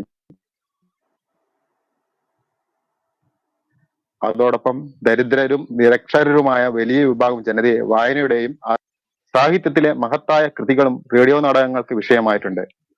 വലിയ വായനാശീലമൊന്നും ഇല്ലാത്ത സാധാരണ ജനങ്ങൾ റേഡിയോയിലൂടെ കേൾക്കുന്ന ഇത്തരം നാടകങ്ങളിലൂടെയാണ് ഒരു കാലത്തെ ലോക സാഹിത്യ കൃതികളെ പരിചയപ്പെടുന്നത്. റേഡിയോ നാടക വാരങ്ങളും ഉണ്ടായിരുന്നു. ഇതിന്റെ ഭാഗമായി ഒരാഴ്ചയും മറ്റും തുടർച്ച എന്റെ ആകാശവാണി കാലത്തിന്റെ അവസാന ഭാഗത്തിൽ പങ്കുചേരാൻ കഴിഞ്ഞതിൽ ഹലോ കേൾക്കുന്നുണ്ടോ? ഓക്കെ, അത് പിന്നെ സമാപിച്ചു അല്ലേ? Okay, thank you. Okay okay. M P Paulose പട്ടിമറ്റത്തിന് മുകളിലേക്ക് എത്താൻ പറ്റിയിട്ടില്ല. അദ്ദേഹമാണ് ആദ്യം സംസാരിക്കാൻ അവസരം ചോദിച്ചു സംസാരിക്കേണ്ടിയിരുന്നത്. ഇപ്പോഴും നമ്മൾ ഇൻവിറ്റേഷൻ അയച്ചിട്ടുണ്ട്. നമ്മുടെ മുതിർന്ന പ്രക്ഷേപകനായ ശ്രീ ബാലകൃഷ്ണൻ കൊയ്യാൽ എത്തിയിട്ടുണ്ട്. ശ്രീ പത്മനാഭ മല്ലയ്യ എത്തിയിട്ടുണ്ട്. ശ്രീ ബാലകൃഷ്ണൻ കൊയ്യാൽ സംസാരിക്കും. ഹലോ ബാലകൃഷ്ണൻ, മൈക്ക് ഒന്ന് ടച്ച് ചെയ്യണം. താഴെ ടച്ച് കഴിഞ്ഞാൽ ഓൺ ആകും. ഹലോ മൈക്ക് മ്യൂട്ട് ആണ്. Okay sir. ഹലോ, കേൾക്കുന്നുണ്ടോ? കേൾക്കുന്നുണ്ട്. എത്താൻ വൈകി. പ്രതിഭ, വളരെ സന്തോഷം. ഈ ആകാശവാണിയുടെ അതിൽ വ്യത്യസ്ത കാലയളവുകളിൽ പ്രവർത്തിച്ച സുഹൃത്തുക്കളുടെ സഹപ്രവർത്തകരുടെ ശബ്ദത്തിലൂടെ അവരുടെ അനുഭവങ്ങൾ ഡോക്യുമെന്റ് ചെയ്യുക എന്നുള്ളത് ഒരു വലിയ ദൗത്യമാണ്. ഈ ഒരു ഇന്ന് സി എസ് രാധാദേവി ഉൾപ്പെടെ 73 പേര് 73 പേര് ഇതുവരെയായിട്ട് വന്ന് സംസാരിച്ചു. അല്ല, അത് വലിയൊരു ഇനിഷ്യേറ്റീവ് ആണ്. സാധാരണഗതിയിൽ അത്ര എളുപ്പമുള്ളതല്ല. പക്ഷെ പ്രദീപിന്റെ ഒരു ഇച്ഛാശക്തിയും അത് നിരന്തരമായിട്ട് ചെയ്യാനുള്ള ഒരു ത്വരയൊക്കെ, അതോടൊപ്പം ഹേമയെ പോലുള്ള സുഹൃത്തുക്കളുടെ സഹകരണമൊക്കെ അതിന് വലിയ സഹായമായിട്ടുണ്ട്. എന്തായാലും ഇത് പ്രക്ഷേപണത്തെക്കുറിച്ച് അതിൻ്റെ ഒരു വില നമുക്ക് മനസ്സിലാവുക ഭാവിയിൽ വരുന്നവരൊക്കെ ആയിരിക്കും. ഇവരുടെയൊക്കെ ശബ്ദത്തിലൂടെ തന്നെ അവരുടെ അനുഭവങ്ങൾ, ആകാശവാണിയായിട്ട് ബന്ധപ്പെട്ട കഥകൾ, കാര്യങ്ങൾ, വസ്തുതകൾ, അതുപോലെ ആ കാലയളവിലുള്ള പ്രക്ഷേപണത്തിൻ്റെ വഴികൾ, ഇതൊക്കെ വളരെ സൂക്ഷ്മമായും വളരെ ഓതൻറ്റിക്കായും അവരുടെ തന്നെ ശബ്ദത്തിൽ നമുക്ക് കേൾക്കാൻ കഴിഞ്ഞു. എനിക്ക് എല്ലാ പരിപാടിയിൽ നിന്നും പങ്കെടുക്കാൻ പറ്റിയിട്ടില്ല. കാരണം ഈ ദിവസം ഈ സമയം മറ്റു പരിപാടികളൊക്കെ ഉള്ളതുകൊണ്ടാണ്. എന്തായാലും അത് പ്രതിഭ ഇത് ഈ സമയത്ത് നമുക്ക് കേൾക്കാം എന്നതോടൊപ്പം തന്നെ അത് റെക്കോർഡ് ചെയ്യും സോഷ്യൽ മീഡിയ പ്ലാറ്റ്ഫോമിലൂടെ നമുക്ക് പിന്നെയും റിട്രീവ് ചെയ്യാനും കേൾക്കാനും വസ്തുതകൾ പരിശോധിക്കാനൊക്കെയുള്ള ഒരു സംവിധാനമായിട്ട് അത് മാറ്റുകയുണ്ടായി. എന്തായാലും വളരെ അഭിനന്ദനം. തീർച്ചയായിട്ടും പറ്റുകയാണെങ്കിൽ ഇതിൻ്റെ ഒരു എഡിറ്റഡ് വേർഷൻ എങ്കിലും പുസ്തക രൂപത്തിൽ ഇറക്കാനുള്ള ഒരു ശ്രമം കൂടെ നടത്താവുന്നതാണ് എനിക്ക് തോന്നുന്നത്. അത് പ്രതിഭയുടെ മനസ്സിലുള്ള കാര്യമാണ്. അത് എന്തായാലും ചെയ്യണം എന്നുള്ള ഒരു അഭ്യർത്ഥന കൂടിയാണ്. ഇതുമായിട്ട് ബന്ധപ്പെട്ട് പ്രവർത്തിച്ച എല്ലാവർക്കും ആശംസകൾ, സ്നേഹം. ഓക്കെ, സന്തോഷം ബാലകൃഷ്ണൻ. തീർച്ചയായിട്ടും നമ്മൾ പുസ്തകമാക്കാനും നമുക്ക് ആഗ്രഹമുണ്ട്. ഏതെങ്കിലും മീഡിയ അക്കാദമി പോലെയുള്ള അല്ലെങ്കിൽ സംഗീത നാടക അക്കാദമി പോലെയുള്ള സർക്കാർ സംവിധാനങ്ങൾ മുന്നോട്ട് വരും എന്ന് പ്രതീക്ഷിക്കുന്നു. എന്തായാലും മീഡിയ വേവ്സ് ചാനലിൽ ഇത് മുഴുവൻ ശബ്ദലേഖനങ്ങളും ഉണ്ട്, സോഷ്യൽ മീഡിയയിലും ലഭ്യമാണ്. വളരെ നന്ദി സർ. വളരെ നന്ദി. അപ്പൊ നമുക്ക് ശ്രീ പത്മനാഭ മല്ലയ്യ, എം പി പൗലോസ് പട്ടിമറ്റു എത്തിയിട്ടുണ്ട്. ആദ്യം പത്മനാഭ മല്ലയ്യ. നമസ്കാരം സർ. നമസ്കാരം എല്ലാവർക്കും. നമസ്കാരം. ഞാൻ പത്മനാഭ മല്ലയ്യ, ഫോട്ടോ ചെയ്യുന്നത്. സാറ് തുടക്കത്തില് ഞാൻ കരുതി കുറച്ചു നാളത്തേക്കേ ഉണ്ടാവുള്ളൂ എന്ന് പറഞ്ഞു. ഈ പരമ്പര എന്താ പറയാ, നിർഗളമായിട്ട് ഇങ്ങനെ ഓരോ എപ്പിസോഡും സാറിന്റെ കഴിവ് ഞാൻ സമ്മതിച്ചിരിക്കുന്നു.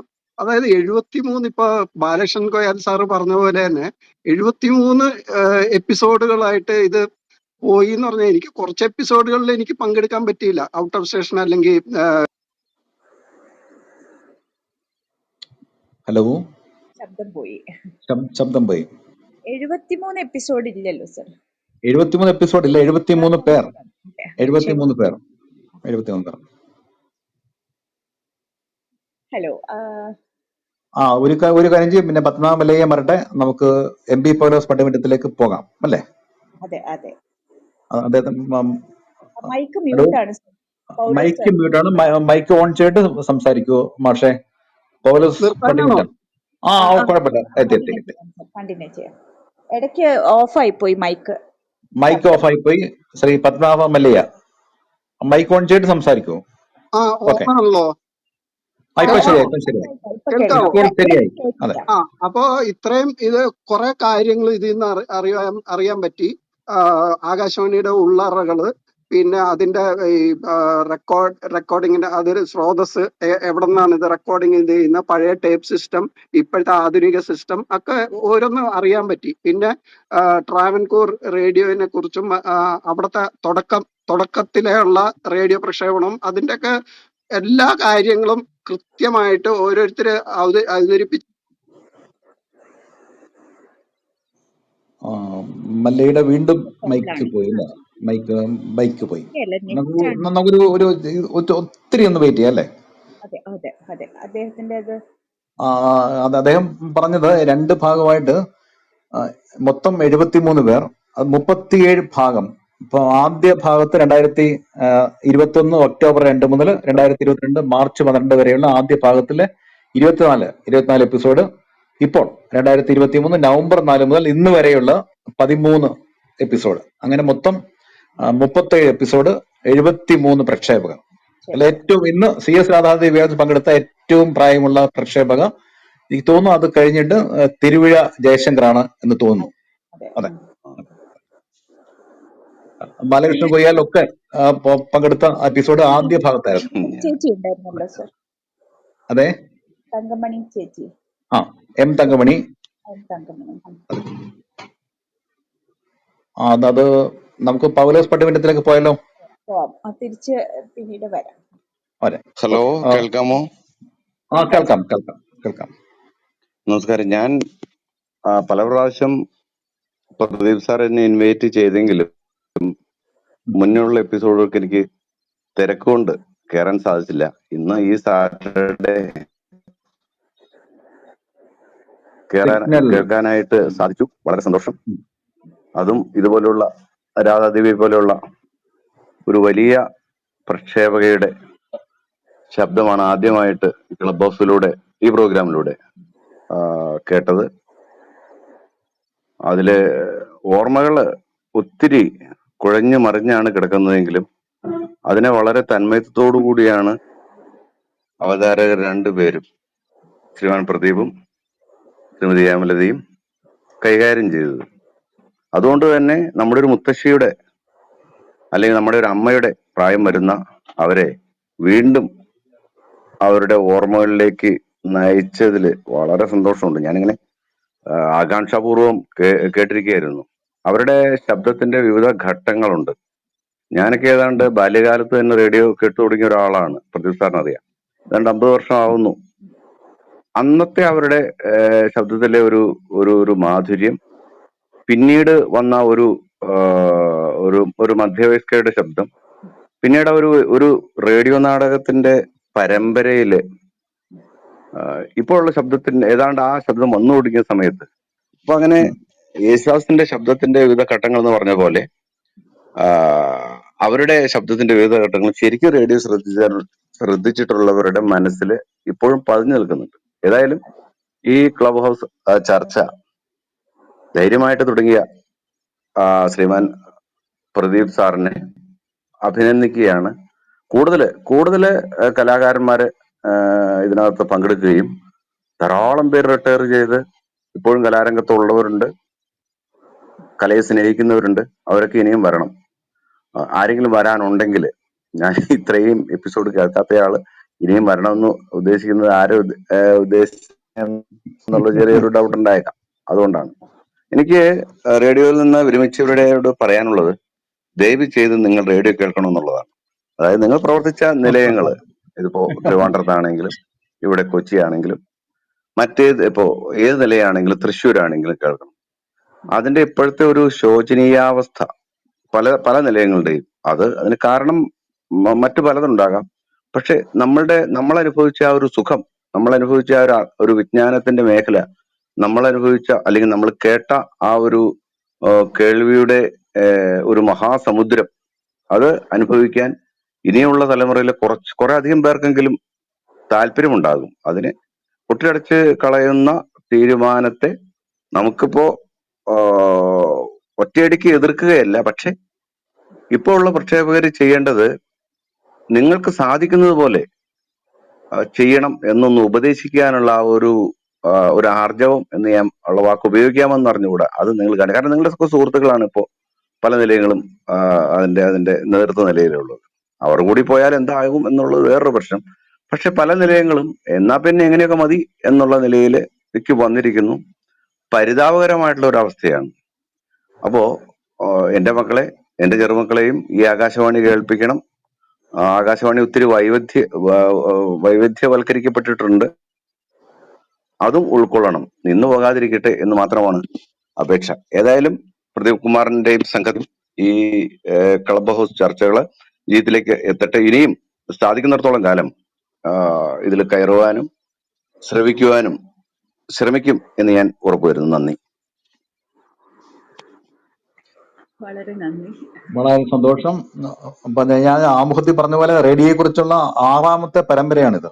ആദ്യം ഗൾഫ് റേഡിയോയുടെ റേഡിയോയിൽ പ്രവർത്തിച്ചവരുടെ അനുഭവങ്ങൾ, അതിന്റെ 30ാം വാർഷികം പ്രമാണിച്ച് പ്രാദേശിക വാർത്തകൾ വായിച്ചവരുടെ അനുഭവങ്ങൾ, വാർത്തകൾ വായിക്കുന്നത്, വാർത്തകൾ തയ്യാറാക്കുന്നത്, ന്യൂസ് എഡിറ്റേഴ്സിന്റെ റിപ്പോർട്ടേഴ്സിന്റെ അനുഭവങ്ങൾ, പിന്നെ എന്റെ ആകാശവാണിക്കാല ആദ്യ ഭാഗം, പിന്നെ കമ്മ്യൂണിറ്റി റേഡിയോയെ കുറിച്ചുള്ള തൊട്ടടുത്ത് എന്ന പരമ്പര, ശ്രീലങ്ക മലയാള പ്രക്ഷേപണത്തിന്റെ നേർസാക്ഷ്യം, സരോജിനി ശിവലിംഗവും ലതിക വിവേകാനന്ദനും പങ്കെടുത്ത പരമ്പര. ഇതിപ്പം എന്റെ ആകാശവാണിക്കാല 2ാം ഭാഗം. അങ്ങനെ മൊത്തം 6 പരമ്പരകളാണ് നമ്മൾ ഇതുവരെ കഴിഞ്ഞ 2.5 വർഷത്തിനുള്ളിൽ റേഡിയോയെ കുറിച്ച് ഇതിൽ ഉൾപ്പെടുത്തിയത്. തൽക്കാലം ഇനി റേഡിയോയെ കുറിച്ചുള്ള പരമ്പരകൾ ഉണ്ടാകില്ല. നമ്മൾ അടുത്ത ആഴ്ച, ഈ ഫെബ്രുവരി ആദ്യ ശനിയാഴ്ച മുതൽ ഇന്ത്യയിലെ മലയാളികളായ പ്രശസ്ത ഡോക്യുമെന്ററി സംവിധായകർ പങ്കെടുക്കുന്ന പുതിയ പരമ്പര ആരംഭിക്കുകയാണ്. അതിനുശേഷം കേരളത്തിലെ പ്രധാനപ്പെട്ട യാത്രികർ പങ്കെടുക്കുന്ന പരമ്പരയാണ്. അങ്ങനെ ക്ലബ് ഹൗസ് മുന്നോട്ട് പോകും. നമ്മൾ അടുത്ത ആളിലേക്ക് പോകുന്നു. അജിത അരവിന്ദ്. പൗലോസ് സാറൊക്കെ ഇത് കേൾക്കാൻ പറ്റാത്തവർക്ക് വേണ്ടിയിട്ട് മീഡിയ വേവ്സിൽ ഉണ്ടെന്നുള്ളതും കൂടി ഒന്ന് ഓർമ്മപ്പെടുത്തും. എല്ലാം അറിയാൻ തോന്നുന്നു. മീഡിയ വേവ്സ് ചാനലുണ്ട്. അതിലെ മലയാള ടെലിവിഷന്റെ നാൾവഴികൾ പരമ്പരയുടെ 2021 സെപ്റ്റംബർ മുതലുള്ള എല്ലാ എപ്പിസോഡും, അതിന്റെ നമ്മൾ ആദ്യകാലത്ത് റെക്കോർഡിംഗ് ഉണ്ടായിരുന്നില്ല, പിന്നീട് നമ്മൾ തന്നെ റെക്കോർഡിംഗ് ആരംഭിച്ചു. പിന്നീട് 2021 അവസാനത്തോടു കൂടി ക്ലബ് ഹൗസിൽ തന്നെ ഒഫീഷ്യൽ റെക്കോർഡിംഗ് വന്നു. എന്തായാലും 2021 സെപ്റ്റംബറിലെ എനിക്കൊന്ന് ടി ചാമിയാർ പങ്കെടുത്ത മലയാള ടെലിവിഷന്റെ നാൾവഴികൾ പരമ്പരയുടെ 3ാമത്തെയോ 4ാമത്തെയോ എപ്പിസോഡ് മുതലുള്ള എല്ലാ പരമ്പരകളുടെയും എപ്പിസോഡുകൾ നമ്മുടെ മീഡിയ വേവ്സ് ചാനലിലുണ്ട്. എല്ലാവരും സബ്സ്ക്രൈബ് ചെയ്ത് സഹായിക്കണമെന്ന് കൂടി ഞാൻ അഭ്യർത്ഥിക്കുകയാണ്. പിന്നെ ഇതിന്റെ മുഴുവൻ റിപ്പോർട്ടും ബ്ലോഗിലുണ്ട്, ഫേസ്ബുക്കുകളിലുണ്ട്, അക്കൗണ്ടുകളിലുണ്ട്. എന്റെയും ഹേമയുടെയും ഇത് തയ്യാറാക്കുന്ന ഷിബുവിന്റെയും ഒക്കെ സോഷ്യൽ മീഡിയ അക്കൗണ്ടുകളിൽ എന്റെ ലിങ്കുകൾ ഉണ്ട്. നമുക്ക് അടുത്തതിലേക്ക് പോകാം. ശ്രീമതി അജിത അരവിന്ദ്, മൈക്ക് ഓൺ ചെയ്യണം. പ്രദീപ് സാറെ, ഒത്തിരി നന്ദി. ഞാൻ ആകാശവാണിക്കാലത്തിന് അല്ലെങ്കിൽ ഈ പരമ്പരയുടെ കുറേയധികം ഭാഗങ്ങളിൽ പങ്കെടുത്തു. എനിക്കല്ലെങ്കിൽ പങ്കെടുക്കാൻ ഒരു അവസരം തന്നു സാറ്, അതിനൊരുപാട് നന്ദിയുണ്ട്.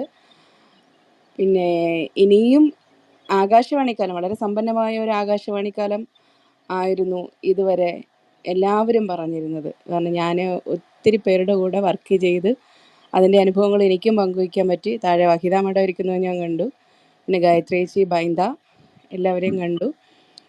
എൻ്റെയും അനുഭവങ്ങൾ ചിലത് പങ്കുവയ്ക്കാൻ എനിക്ക് സാധിച്ചു. വളരെ വളരെ നന്ദി. ഇനിയുള്ള പരമ്പരയ്ക്കും എൻ്റെ എല്ലാവിധ ആശംസകളും. പ്രദീപ് സാറിനോട് ഹേമ മേഡത്തിനും ഒന്നുകൂടി നന്ദി പറഞ്ഞുകൊണ്ട് ഞാൻ നിർത്തുന്നു. തീർച്ചയായിട്ടും വളരെ മുൻ പരമ്പരകളിൽ വളരെ സജീവമായി അജിത പങ്കെടുത്ത് ഞാൻ ഓർക്കുകയാണ്. അങ്ങനെ റേഡിയോയെ കുറിച്ചുള്ള ഒരു പൊതു ചർച്ചാവേദി കൂടി ആയിട്ടുണ്ട് ഭാഗികമായിട്ടെങ്കിലും ഈ പരിപാടി എന്നതിൽ ഞങ്ങൾക്ക് സന്തോഷമുണ്ട്.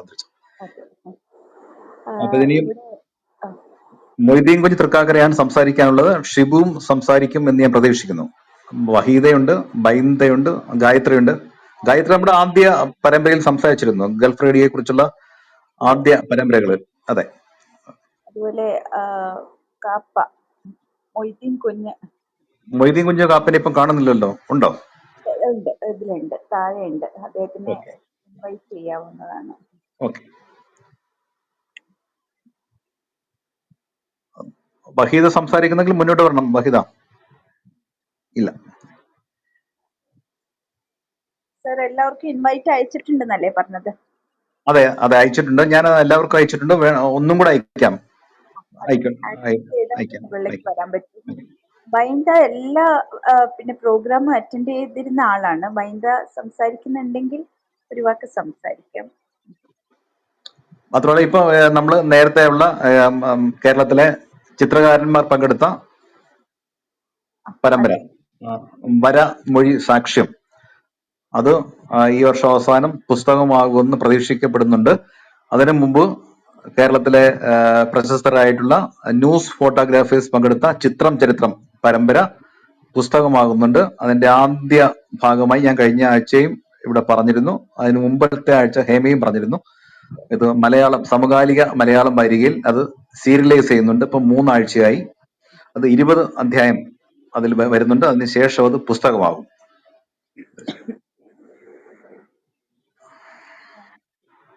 ഷിബു ഒരു വാക്ക് സംസാരിക്കേണ്ടതാണ്. ഗായത്രിയും ഉണ്ട്, ഗായത്രിക്ക് സംസാരിക്കാം. അതെ, വാഹിദ മാഡം ഷിബുവിനെ റെക്കോർഡ് ചെയ്യുന്നതുകൊണ്ട് ഗായത്രി വന്നിട്ടുണ്ട്. Okay okay. ഗായത്രി റെക്കോർഡ് ചെയ്യുന്നതുകൊണ്ട് ചിലപ്പോൾ ഷിബുവിന് വരാൻ ബുദ്ധിമുട്ടായിരിക്കും. ഗായത്രി മുകളിലെത്തിയോ? മുകളിൽ വന്നില്ല സർ, ഗായത്രി വന്നിട്ടില്ല. മൊയ്തീൻ കുഞ്ഞ് വന്നു. മൊയ്തീൻ കുഞ്ഞ് തൃക്കാക്കര സംസാരിക്കാം. മൈക്ക് മ്യൂട്ടാണ്. മൊയ്തീൻ കുഞ്ഞ് തൃക്കാക്കര മൈക്ക് മ്യൂട്ടാണ്, അൺമ്യൂട്ട് ചെയ്യണം. ഹലോ. ഓക്കെ, നമസ്കാരം. നമസ്കാരം നമസ്കാരം. ഗായത്രി വന്നിട്ടുണ്ട്. മൊയ്തീൻ കുഞ്ഞ് സംസാരിക്കൂ. ഈ പരമ്പരയുടെ എല്ലാ ഭാഗങ്ങളും എനിക്ക് കേൾക്കാൻ കഴിഞ്ഞിട്ടുണ്ട്. അതിന്റെ ശില്പികൾക്ക്, പ്രത്യേകിച്ച് പ്രദീപ് സാറിനും മാഡത്തിനും എൻ്റെ നന്ദി അറിയിക്കുകയാണ്. ആകാശവാണിയുടെ ഇന്നത്തെ അവസ്ഥ അത്യന്തം പരിതാപകരമായാണ് തോന്നുന്നത്. ഇന്ന് ആകാശവാണി ഒരുവിധം അടിച്ചേൽപ്പിക്കുന്ന ഒരു നയമാണ് ആകാശവാണി സ്വീകരിച്ചുകൊണ്ടിരിക്കുന്നത്. ഇത് മാറിയാലേ പ്രത്യേകിച്ച് ആകാശവാണി രക്ഷപ്പെടുകയുള്ളൂ. എന്നാൽ റേഡിയോക്ക് ഭാവിയുണ്ട്. കാരണം വിദേശങ്ങളിലൊക്കെ റേഡിയോക്ക് നല്ല ശ്രോതാക്കളെ കിട്ടുന്നുണ്ട്. അതനുസരിച്ചുള്ള മാറ്റങ്ങൾ വേണം. ചില സ്ഥലങ്ങളിൽ, പ്രത്യേകിച്ച് ഗൾഫിലൊക്കെ വിഷ്വൽ റേഡിയോ തുടങ്ങിയിട്ടുണ്ട്. അതുകൂടാതെ തന്നെ അവിടെ റേഡിയോ ശ്രോതാക്കള് ഇൻഫർമേഷനൊക്കെ ആയിട്ട് റേഡിയോ ഉപയോഗിക്കാം, കാർ റേഡിയോ ഇതൊക്കെ ഉപയോഗിക്കാം. അതനുസരിച്ച് നമ്മുടെ നാട്ടിലും അതിനുള്ള മാറ്റം വേണം. പുതിയ ശ്രോതാക്കൾ കാര്യമായി ഉണ്ടാകുന്നില്ല എന്നത് ദുഃഖകരമായ അവസ്ഥയാണ്. ആകാശവാണിയുടെ പരിപാടികൾ എന്ന് പറഞ്ഞാൽ വിജ്ഞാനവും വിനോദവും ഒരുമിച്ച് പങ്കുവെക്കുന്ന പരിപാടിയായിരുന്നു. എന്നാൽ ഇന്ന് വിജ്ഞാന പരിപാടികൾ കേൾക്കാനോ അതിനെക്കുറിച്ച് പ്രതികരിക്കാനോ ആളുകളുടെ എണ്ണം കുറഞ്ഞുകൊണ്ടിരിക്കുന്നു. എല്ലാവർക്കും വിനോദം മാത്രം മതി എന്ന അവസ്ഥയിലേക്ക്, പ്രത്യേകിച്ച് ചെറുപ്പക്കാര് ആ അവസ്ഥയിലേക്കാണ് പോകുന്നത്. അതുകൊണ്ട് തന്നെ കാലോചിതമായ മാറ്റം റേഡിയോക്കുണ്ടായാലേ റേഡിയോക്ക് ഒരു ഭാവി പ്രതീക്ഷിക്കാവുള്ളൂ എന്നാണ് എൻ്റെ അഭിപ്രായം. പ്രത്യേകിച്ച് വിദേശ രാജ്യങ്ങളിലെ പോലെ തന്നെ മാറ്റങ്ങൾ അടിയന്തരമായി വേണം. അതുപോലെ ആകാശവാണിയുടെ ഈ പോക്ക് പോവുകയാണെങ്കിൽ അത്യന്തം പരിതാപകരമായ അവസ്ഥയിലേക്കാണ് നീങ്ങുന്നത്. അതിനും കേന്ദ്ര ഗവൺമെന്റിന്റെ നയം മാറിക്കൊണ്ട് കൂടുതൽ ജീവനക്കാരെ നിയമിച്ചുകൊണ്ട് ഒരു പുതിയ നയം ഇതിൽ ആവശ്യമാണ്. എന്നാലേ ആകാശവാണി രക്ഷപ്പെടുകയുള്ളൂ എന്നാണ് എനിക്ക് പറയുവാനുള്ളത്. ഹലോ മൊയ്തീൻ കുഞ്ഞ്, കഴിഞ്ഞ എത്ര ഉള്ളോ? അല്ല, മൊയ്തീൻ കുഞ്ഞ് പറഞ്ഞ വളരെ പ്രധാനപ്പെട്ട പ്രശ്നം നമ്മൾ അതായത് ശ്രോതാക്കളും റേഡിയോ പ്രവർത്തിച്ചവരും ഇപ്പോൾ പ്രവർത്തിക്കുന്നവരൊക്കെ പങ്കെടുക്കുന്ന പല വേദികളിലും ഇത് ചർച്ച ചെയ്യപ്പെടുന്നുണ്ട്. പക്ഷേ ഞാൻ നിരീക്ഷിച്ചിട്ടുള്ള ഒരു കാര്യം, ഇതൊരു പൊതു പ്രശ്നമായിട്ട് പൊതുമാധ്യമങ്ങളിലെ, പ്രത്യേകിച്ച് പത്രങ്ങളിലെ അല്ലെങ്കിൽ ബാക്കി മാധ്യമങ്ങളിൽ ഇത് വന്നിട്ടില്ല, വരുന്നുമില്ല. അതെന്താണ് എന്നെനിക്ക് മനസ്സിലാകുന്നില്ല. പണ്ടൊക്കെ ഈ ഇഷ്ടംപോലെ റേഡിയോയെ കുറിച്ചുള്ള ലേഖനങ്ങൾ അല്ലെങ്കിൽ പ്രസാർ ഭാരതിയെ കുറിച്ചുള്ള ലേഖനങ്ങൾ, ചർച്ചകളൊക്കെ പൊതുമണ്ഡലത്തിലുണ്ടായിരുന്നു. അപ്പൊ അത് പൂർണ്ണമായും അപ്രത്യക്ഷമായി. അങ്ങനെ ഒരു ചർച്ചകളെ എവിടെയും ഉണ്ടാകുന്നില്ല. നമ്മൾ പങ്കെടുക്കുന്ന നമ്മുടെ പരിമിതമായ സർക്കിളിനകത്ത് മാത്രമേ ഇത് ചർച്ച ചെയ്യപ്പെടുന്നുള്ളൂ. അതാണ് ഇപ്പോഴത്തെ ഏറ്റവും വലിയ പ്രശ്നങ്ങളിലൊന്ന്. നമുക്ക് ഗായത്രി പറയുന്നത് കൂടെ കേൾക്കാം അല്ലേ? അതെ അതെ സാർ ഇപ്പൊ നമസ്കാരം. പറഞ്ഞത് വളരെ പ്രധാനപ്പെട്ട ഒരു കാര്യമാണ് കേട്ടോ സാർ. ഇത് ചർച്ച ചെയ്യപ്പെടുന്നില്ല എന്നുള്ളത് അതുപോലും ചർച്ചയ്ക്ക് വെക്കേണ്ട ഒരു കാര്യമാണ്. അതെ അതെ. നമസ്കാരം പ്രദീപ് സാർ, ഹേമ നമസ്കാരം. ഞാൻ കുറെ നാളിന് ശേഷമാണ് വീണ്ടും വരുന്നത്. എനിക്ക് വളരെ സന്തോഷമുണ്ട് വീണ്ടും എനിക്ക് കാരണം ഒരുപാട് തിരക്കുകളിൽ പെട്ടത് കൊണ്ടാണ് പലതിലും എനിക്ക് പങ്കെടുക്കാൻ ആഗ്രഹമുള്ള ഒരുപാട് എപ്പിസോഡുകൾ ഉണ്ടായിരുന്നു. പക്ഷെ തിരക്കുകൾ കാരണം പറ്റിയില്ല. പക്ഷെ ഇന്ന് രാധാദേവി ചേച്ചിയുടെ ആകാശവാണി കാലം അത് കണ്ടപ്പോ ഇനി എന്ത് വന്നാലും പങ്കെടുക്കണം എന്ന് ആഗ്രഹിച്ചത് ആയിട്ടാണ് ഞാൻ വന്നത്. വളരെ സന്തോഷമുണ്ട് അങ്ങനെ ഒരു വലിയ കലാകാരിയെ ഈ വേദിയിലേക്ക് കൊണ്ടുവന്നതിൽ. സത്യം പറഞ്ഞാൽ നമ്മളൊക്കെ ഒരുപാട് പാഠം പഠിക്കേണ്ടതാണ് ഇവരിൽ നിന്നും. ഞാനൊക്കെ ആ ഒരു എൻ്റെ അച്ഛൻ ആകാശവാണിയിൽ ഉണ്ടായിരുന്നപ്പോൾ മുതൽ രാധാദേവി ചേച്ചിയുമായിട്ട് ഉള്ള ബന്ധമാണ്. ഇന്നും അത് തുടരുന്നുണ്ട്. അവരൊക്കെയാണ് ഞങ്ങൾക്ക് മാതൃകയായിട്ടുള്ളത്. ആകാശവാണിയിൽ കയറുമ്പം തന്നെ ഇവരുടെ മുഖമൊക്കെയാണ് ഞങ്ങളുടെ മുഖത്ത് വരുന്നത്, ഞങ്ങളുടെ മനസ്സിൽ തെളിയുന്നത്. വളരെ സന്തോഷമുണ്ട് അങ്ങനെ ഒരു എപ്പിസോഡിൽ പങ്കെടുക്കാൻ കഴിഞ്ഞതിൽ. സാറിനും അതുപോലെ ഹേമയ്ക്കും ഒരുപാട് നന്ദി അറിയിക്കുന്നു. ഇനിയും ഇതുപോലുള്ള അവസരങ്ങളിൽ പങ്കെടുക്കാനുള്ള ഒരു അവസരം എനിക്ക് ലഭിക്കണമെന്നൊരു പ്രാർത്ഥനയാണ് എനിക്ക്. വളരെ സന്തോഷം. ഗായത്രി ഇപ്പം ഏത് ചാനലിലാണ് ഇപ്പം വർക്ക് ചെയ്യുന്നത്? ഞാനിപ്പോ അനന്തപുരി FM-ലാണ്. അനന്തപുരി FM, ആകാശവാണി അനന്തപുരി FM-ലെ കാഷ്വൽ അനൗൺസറാണ്. അതുകൊണ്ടാണ് ഞാൻ ഈ ആകാശവാണിയിൽ ഇവരുടെയൊക്കെ ഒരു സാന്നിധ്യം അവിടെ ഉള്ളത് കൊണ്ട് അവിടുന്ന് മാറാനുള്ള ഒരു മനസ്സേ ഇല്ല എന്ന് തന്നെ പറയാം. കാരണം അവിടുത്തെ സ്റ്റുഡിയോയിലൊക്കെ കയറുമ്പോൾ ഇവരുടെയൊക്കെ സാന്നിധ്യം, അത് ഡ്രാമ സ്റ്റുഡിയോ ആയാലും അനൗൺസറുടെ സ്റ്റുഡിയോ ആയാലും ഇവരുടെയൊക്കെ സാന്നിധ്യം നിറഞ്ഞു നിൽക്കുന്നുണ്ട്. രാധാദേവി ചേച്ചിയൊക്കെ ഇപ്പൊ വരുന്നില്ല ആകാശവാണി, കാരണം ആരോഗ്യ പ്രശ്നങ്ങൾ കൊണ്ടായിരിക്കാം. പക്ഷെ എന്നാലും അവരൊക്കെ ഉണ്ടായിരുന്ന കാലം തന്നെയാണ് വളരെ പുഷ്കലമായ ആകാശവാണിയുടെ കാലം എന്ന് ഞാൻ വിശ്വസിക്കുന്നു. തീർച്ചയായിട്ടും ഈ എഴുത്തുകാരുടെയും കലാകാരന്മാരുടെയും കലാകാരികളുടെ ഒക്കെ വലിയൊരു സമന്വയ വേദിയായിരുന്നല്ലോ ആകാശവാണി നിലയങ്ങളെല്ലാം. കോഴിക്കോട്, തിരുവനന്തപുരം, തൃശ്ശൂർ ഒക്കെ. തീർച്ചയായിട്ടും വളരെ സന്തോഷം. ഈ ഒരു വേദിയിൽ എനിക്ക് വീണ്ടും എത്താൻ പറ്റി. ഇനിയും നല്ല അവസരങ്ങൾ ഞാൻ തീർച്ചയായിട്ടും എത്തും. വളരെ സന്തോഷം. വളരെ സന്തോഷം ഗായത്രി, താങ്ക് യു. അഭിപ്രായം രേഖപ്പെടുത്തിയതില്. ഇനി മുഹമ്മദ് ഷെരീഫ് കാപ്പാണ്. അദ്ദേഹം മുകളിലേക്ക് വരട്ടെ. ഇൻവിറ്റേഷൻ അയച്ചിട്ടുണ്ട്, സംസാരിക്കട്ടെ. ഇന്ന് എം തങ്കമണി വരാം പറഞ്ഞ് എന്നെ പല പ്രാവശ്യം ഫോൺ ചെയ്തിരുന്നു. സാങ്കേതിക പ്രശ്നങ്ങൾ കാരണം എത്തിയിട്ടില്ല. അത് സഹായിക്കാൻ ആരെങ്കിലും ഇല്ലെങ്കിൽ എത്താൻ പറ്റില്ല എന്നാണ് ആയിരുന്നു. ഏതായാലും എത്തിയിട്ടില്ല. ഇനി മുഹമ്മദ് ഷെരീഫ് കാപ്പ്, മലപ്പുറം. മൈക്ക് ഓൺ ചെയ്യൂ ഷെരീഫെ, മൈക്ക് ഓൺ ചെയ്യൂ. ഹലോ, കേൾക്കാം. നമസ്കാരം. ഞാൻ മുഹമ്മദ് ഷെരീഫ് കാപ്പ്, പെരിന്തൽമണ്ണ നിന്നാണേ. ഈ ഡി പ്രദീപ്കുമാരൻ നയിക്കുന്ന ശ്രീ ഹേമലതയുമായി സഹകരിച്ച് മുന്നോട്ട് പോകുന്ന ക്ലബ് ഹൗസിലെ ഈ ചർച്ച പല ലക്കങ്ങളും ഞാൻ കേട്ടിട്ടുണ്ട്. എന്നാൽ പല ലക്കങ്ങളും നഷ്ടപ്പെട്ടിട്ടുണ്ട് പല തിരക്കുകൾ കാരണം. പിന്നീട് അത് യൂട്യൂബ് പോലത്തെ മാധ്യമങ്ങളിൽ വരുന്നുണ്ട് എന്നറിഞ്ഞു. പലതും കേൾക്കാൻ മാറ്റി വെച്ചിരിക്കുകയാണ്. ഫേസ്ബുക്കിൽ അതിന്റെ കുറിപ്പുകൾ കാണാറുണ്ട്. പലതും ഈ ഡിജിറ്റൽ പ്ലാറ്റ്ഫോമിൽ ഏറ്റവും പുതിയ ഒരു വിഭാഗമായ ക്ലബ് ഹൗസിനെ പലരും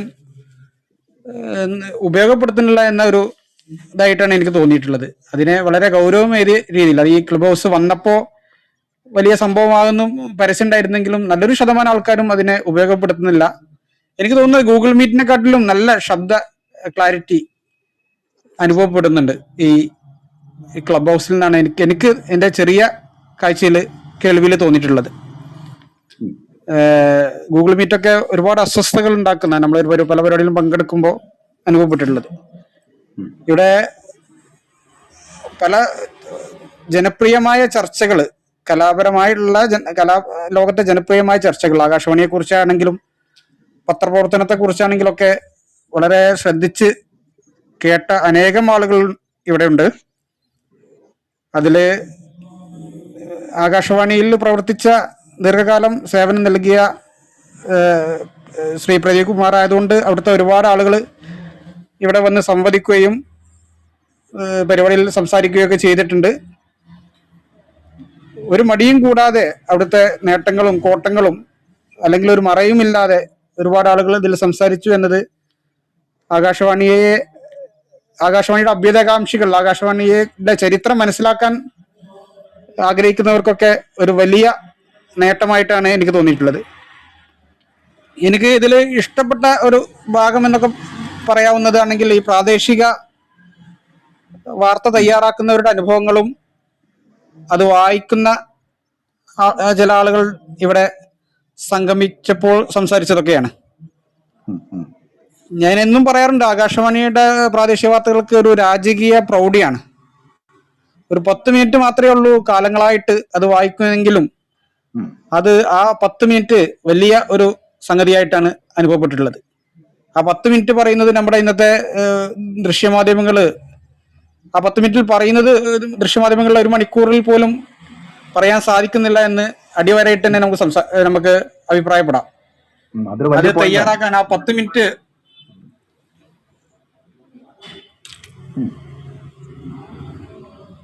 ഹലോ കേൾക്കുന്നില്ലേ? ആ 10 മിനിറ്റ് വാർത്ത തയ്യാറാക്കാൻ ഏറെ മണിക്കൂറുകൾക്ക് മുമ്പേ പ്രയത്നിക്കുന്നവരെ കുറിച്ച് ഒരുപാട് കേൾക്കാൻ കഴിഞ്ഞു. ഇതിലെ ചില ചർച്ചകൾ പുസ്തക രൂപത്തിലാകുന്നുണ്ട് എന്നത് സന്തോഷകരമായ കാര്യമാണ്. കേൾക്കുമ്പോൾ വളരെ എളുപ്പമാണെങ്കിലും അത് ശ്രീ പ്രദീപ് കുമാർ സൂചിപ്പിച്ചതുപോലെ പ്രതീക്ഷിക്കുന്നുണ്ട്. ഒരു ഗ്രന്ഥകർത്താവ് അല്ലെങ്കിൽ ഇതിന്റെ ചുക്കാൻ പിടുത്തക്കാരനെ അങ്ങനെ പറയുമ്പോൾ അറിയാം എത്രത്തോളം ബുദ്ധിമുട്ടുണ്ട് എന്ന്. എന്തായാലും തീർച്ചയായിട്ടും അതൊക്കെ വരട്ടെ. അതോടൊപ്പം തന്നെ ഞാൻ സൂചിപ്പിച്ചതുപോലെ ഈ പ്രാദേശിക വാർത്ത തയ്യാറാക്കുന്നവരെ കുറിച്ചും അത് വായിക്കുന്നവരെ കുറിച്ചൊക്കെ ഒരു പുസ്തകത്തിലെങ്കിലും ഉൾക്കൊള്ളിച്ച് ചെറിയൊരു പുസ്തകം ഇറക്കിക്കഴിഞ്ഞാൽ അത് പുതിയ മാധ്യമ വിദ്യാർത്ഥികൾക്ക് ഏറെ ഉപകാരപ്പെടുമെന്ന് ഒരു അഭിപ്രായം എനിക്കുണ്ട്. എല്ലാം കൂടി ഒരൊറ്റ പുസ്തകത്തിലാകുമ്പോൾ അത് വലിയൊരു ഗ്രന്ഥാവുകയും നമ്മുടെ സാധാരണക്കാർക്ക് ഒരു പക്ഷെ അത് വാങ്ങി കൂടാൻ കഴിഞ്ഞെന്ന് വരില്ല. ഓരോരോ വിഷയങ്ങൾ ചെറുതെങ്കിലും ഒരു 250 രൂപക്കൊക്കെ വാങ്ങാൻ കഴിയുന്ന രീതിയിലുള്ള ഒരു പുസ്തകം ആയാൽ അത്രയും ഉപകാരപ്പെടും എന്നുള്ള അഭിപ്രായമാണ്. ഈ ഫോട്ടോഗ്രാഫർമാരെ കുറിച്ചുള്ള ഇത് മലയാളം വാരികയിൽ ഞാൻ 2 ലക്കങ്ങൾ ഞാൻ കണ്ടിട്ടുണ്ട്. ഈയിടെ ഞാൻ കണ്ടു. ഈ നമ്മുടെ ഹക്കീം കൂട്ടായിയെ പോലത്തെ ആളുകളൊക്കെ ഇവിടെ സംവദിച്ചപ്പോഴുള്ള സന്തോഷം വളരെ വലുതായിരുന്നു. അന്ന് കുറെ ശ്രോതാക്കൾ ഇതിൽ വന്ന് സാന്നിധ്യം അറിയിച്ചിട്ടുണ്ട്. കാരണം മാധ്യമങ്ങൾക്ക് മുന്നിൽ പ്രത്യക്ഷപ്പെടാത്ത ആളാണ്. ഒട്ടും മാധ്യമങ്ങൾക്ക് മുന്നിൽ പ്രത്യക്ഷപ്പെട്ടതായി കണ്ടിട്ടില്ല ശ്രീ ഹക്കീം കൂട്ടായൊക്കെ. മലബാറിൽ ഏറെ ആളുകളുള്ള ഏറെ ഇഷ്ടക്കാരുള്ള ഒരാളാണ് ഈ ഹക്കീം കൂട്ടായൊക്കെ. മറ്റൊന്ന്, ലളിതവും രസകരവുമായിട്ടാണ് ഇവിടെ സംസാരിക്കുന്നത് പലരും.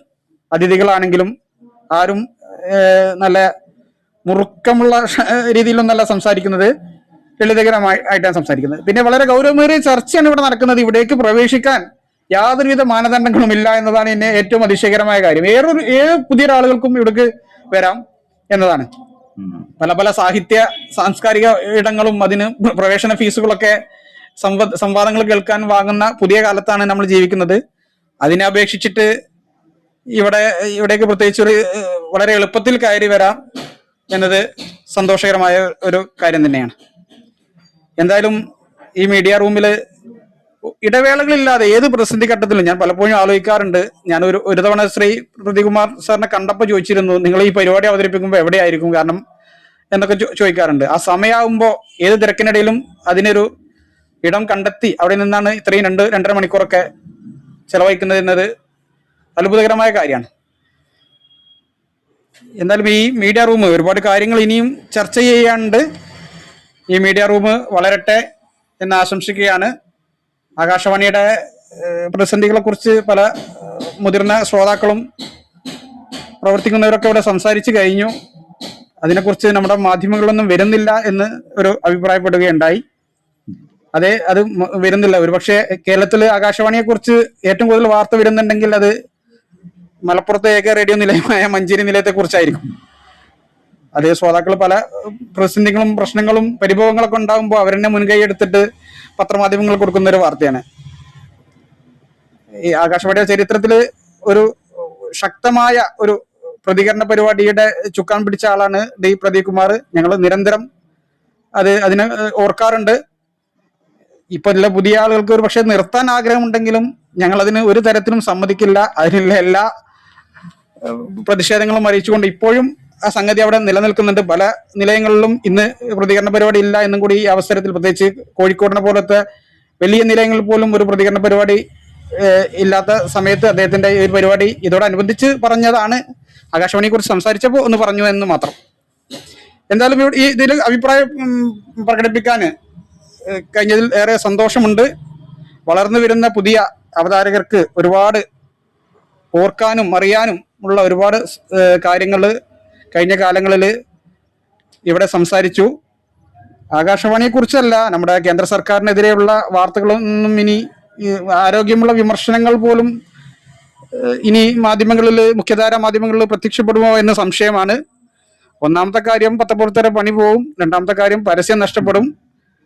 തല പോയാലും, മാനേജിംഗ് ഡയറക്ടറുടെ തല പോയാലും, എഡിറ്റർ ഇൻചാർജുടെ തല പോയാലും മാനേജിംഗ് ഡയറക്ടർക്ക് പരസ്യം പോകാൻ പറ്റില്ല എന്ന നിലപാടിലൂടെയാണ് മാധ്യമങ്ങൾ പോയിക്കൊണ്ടിരിക്കുന്നത്.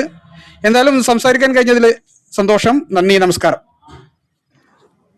ശരി, മുഹമ്മദ് ഷെരീഫ് കാപ്പും ഈ ഷെരീഫ് പറഞ്ഞ പോലെ ഈ വേദിയിൽ നമ്മൾ എല്ലാവർക്കും തുറന്നിട്ടിരിക്കുന്ന പോലെ തന്നെ എല്ലാ റേഡിയോ നിലയങ്ങളും വാതിലുകൾ 24 മണിക്കൂറും ജനങ്ങൾക്ക് വേണ്ടി തുറന്നിടണം. പുതിയ കാലഘട്ടത്തിൽ എങ്കിൽ മാത്രമേ റേഡിയോ നിലനിൽക്കൂ എന്ന് വിശ്വസിക്കുന്ന ഒരാളാണ് ഞാൻ. ഉണ്ടാകട്ടെ, അങ്ങനെയുള്ള നിലയങ്ങൾ വരട്ടെ എന്ന് പ്രതീക്ഷിക്കുക മാത്രമേ ഇപ്പൊ നിർവാഹമുള്ളൂ. തിരിച്ച് ഈ ഷെരീഫ് പറഞ്ഞ ഒരു കാര്യത്തിന് ഒരു വിശദീകരണം കൂടെ വേണം. കാര്യം ഈ വാർത്താ വായനക്കാരെ കുറിച്ചും വാർത്ത തയ്യാറാക്കുന്നവരെ കുറിച്ചും നമ്മൾ പരമ്പരയിൽ ഉൾപ്പെടുത്തിയിരുന്നു.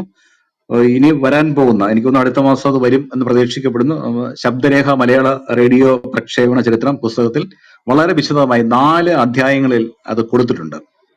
എല്ലാം പൂർണ്ണമായിട്ടും 49 ഞാൻ പറഞ്ഞു, കഴിഞ്ഞ അധ്യായങ്ങളിൽ പറഞ്ഞു, ഇത് മലയാള വാർത്ത റേഡിയോ വാർത്ത ആരംഭിച്ചിട്ട് 75-ാം വർഷം 1949 ജനുവരി 1-ാം തീയതി രാവിലെ 7:15 കെ പത്മനാഭൻ നായരാണ് ആദ്യത്തെ മലയാള വാർത്ത ഡൽഹിയിൽ നിന്ന് വായിച്ചത്. അത് മുതലുള്ള ചരിത്രം മുഴുവനും അതിലെ അധ്യായങ്ങളായി ചേർത്തിട്ടുണ്ട്. തീർച്ചയായിട്ടും സർ, ഇവിടെ നമ്മളുടെ വഹീദ മാഡം ഒരു മെസ്സേജ് അയച്ചിട്ടുണ്ട്. അത് ഇവിടെ വായിച്ചൂടെ? വായിക്കാം.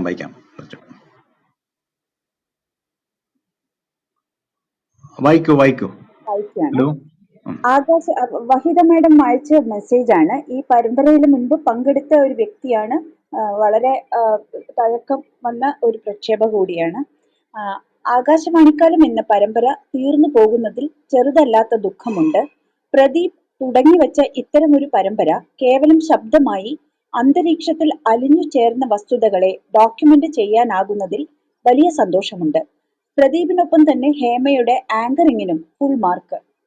രാധാദേവി ചേച്ചിയുമായി നടത്തിയ അഭിമുഖം ഓർത്തുപോകുന്നു. ട്രാവൻകൂർ റേഡിയോയുടെ 75-ാം വാർഷികത്തിൽ പ്രത്യേക പരിപാടി ചെയ്തതും ഓർമ്മിക്കുന്നു. പ്രദീപിനും ഹേമയ്ക്കും അഭിനന്ദനത്തിന്റെ നറുമലരുകൾ. പരമ്പരയ്ക്ക് ആശംസ. എന്താ വഹീദ് താഴെ ഇരിപ്പുണ്ടല്ലോ, സ്വന്തം ശബ്ദത്തിൽ കേൾക്കുന്നതായിരുന്നു നല്ലതല്ലേ? എന്താന്ന് അറിഞ്ഞൂടെ, പല പ്രാവശ്യം ഇൻവൈറ്റ് കൊടുത്തു, സാറും അയച്ചു എന്നല്ലേ പറഞ്ഞത്. പക്ഷെ അത് പറ്റാത്തതുകൊണ്ടാണോ എന്നറിയില്ല. എന്നാലും വഹീദ പറഞ്ഞതുപോലെ ഒരു കർമ്മമാണ് നമ്മൾ ചെയ്തുകൊണ്ടിരിക്കുന്നത്, ഡോക്യുമെന്റേഷൻ. അതായത് നമ്മൾ റേഡിയോയെ കുറിച്ച് ഒരു ചെവിയിൽ കൂടെ കേട്ട് മറ്റേ ചെവിയിൽ കൂടെ പോകുന്നതാണ് റേഡിയോ പ്രക്ഷേപണം എന്ന് തമാശയായിട്ടും എന്നാൽ പിന്നെ കാര്യമായിട്ടും പറയാറുണ്ട്. അപ്പൊ അതുകൊണ്ട് തന്നെ ഞാൻ ഈ പ്രക്ഷേപണ ചരിത്രം എഴുതിയപ്പം ഈ നിപ്പിൽ അപ്രത്യക്ഷമായ ആൾക്കാരുണ്ട്. എന്ന് വെച്ച് കഴിഞ്ഞാൽ പടം പോലും ഇല്ല. പ്രക്ഷേപണം ശബ്ദ തരംഗങ്ങളായി അന്തരീക്ഷത്തിൽ ലയിച്ചു, അവശേഷിപ്പിച്ചു പോയ അത് ബാക്കിയൊന്നുമില്ല. ഓർമ്മകൾ അല്ലാതെ കേൾക്കുന്നവരുടെ മനസ്സിൽ മാത്രമേ ഉള്ളൂ, രൂപം പോലും ഇല്ല. ആരും പടം പോലും ഇല്ലാത്ത എത്രയോ പ്രക്ഷേപകരുണ്ട് ഇപ്പോഴും കിട്ടാത്ത. ഞാന് ഈ വേദിയിൽ തന്നെ പറയുകയുണ്ടായി, മലയാളത്തിലെ ആദ്യത്തെ പ്രോഗ്രാം എക്സിക്യൂട്ടീവ് വനിത കോഴിക്കോട് നിലയത്തിലെ AK മീനാക്ഷിയാണ്. P ഭാസ്കരൻ മാഷാണ് 15 വർഷം മുന്നേ അദ്ദേഹത്തിന്റെ ജീവചരിത്രം എഴുതാൻ നേരത്ത് എന്നോട് AK മീനാക്ഷിയെ കുറിച്ച് പറഞ്ഞതാണ്. കോഴിക്കോട് റെയിൽവേ 2ാം ഗേറ്റിന്റെ കിഴക്കുവശത്താണ് അവരുടെ വീട് എന്ന് വരെ കൃത്യമായി പറഞ്ഞു. അദ്ദേഹത്തിന്റെ ഓർമ്മക്കുറിപ്പിലുണ്ട്, K പത്മനാഭൻ നായരുടെ ഓർമ്മക്കുറിപ്പിലുണ്ട്, GPS നായരുടെ പുസ്തകത്തിനകത്തുണ്ട്. പക്ഷെ ഈ AK മീനാക്ഷിക്ക് എന്ത് സംഭവിച്ചു എന്ന് ഇപ്പോഴും അജ്ഞാതമാണ്. അവരുടെ കൂടെ അന്ന് അസിസ്റ്റന്റുമാരായി വർക്ക് ചെയ്തിട്ടുള്ള എല്ലാം, കോന്നിയൂർ R നരേന്ദ്രനാഥ്, EMJ വെണ്ണിയൂർ, എല്ലാവരും സ്റ്റേഷൻ ഡയറക്ടർമാരായി. ഇവരുടെ ഒരു പടം പോലും ബാക്കിയില്ല, എവിടെയും കിട്ടിയിട്ടില്ല. ഇതാണ് നമ്മുടെ ഒരു പ്രക്ഷേപണത്തിന്റെ അവസ്ഥ തിരിച്ചു. അപ്പം അങ്ങനെ ഒരു ദുരന്തം ഇപ്പോഴുള്ള ഇതിൽ വന്നിട്ടുള്ള 76 പ്രക്ഷേപകരിൽ CS രാധാദേവിയെ പോലെയുള്ള വളരെ വെറ്ററൻ ആയിട്ടുള്ള പ്രക്ഷേപകരെ കുറിച്ച് അവർ പല മേഖലകളിൽ പ്രവർത്തിച്ചതുകൊണ്ട് രേഖകളുണ്ട്. അല്ലാത്ത ചിലരുടെയെങ്കിലും ശബ്ദവും അവരുടെ സംഭാവനകളെ കുറിച്ചുള്ള ലേഖനങ്ങളും നെറ്റിലും സോഷ്യൽ മീഡിയയിലും ഒക്കെ അവശേഷിക്കും ഡോക്യുമെന്റേഷൻ ആയിട്ട്. അങ്ങനെ ഒരു സന്തോഷം ബാക്കിയുണ്ട്. Thank you madam. വഹിദ മാഡം പറഞ്ഞത് വളരെ സന്തോഷം. വളരെ ശക്തമായിട്ടുള്ള ചില അഭിപ്രായങ്ങൾ മാഡത്തിന്റെ പരമ്പരയിൽ രേഖപ്പെടുത്തിയ ഒരു വ്യക്തി കൂടിയാണ്. വളരെ വാലിഡ് ആയിട്ടുള്ള ഇനി ഈ റേഡിയോ എന്നുള്ള ഒരു പ്രസ്ഥാനം നിലനിൽക്കാനായിട്ട് ഉപകരിക്കുന്ന രീതിയിലുള്ള അഭിപ്രായങ്ങളാണ് അന്ന് രേഖപ്പെടുത്തിയത്.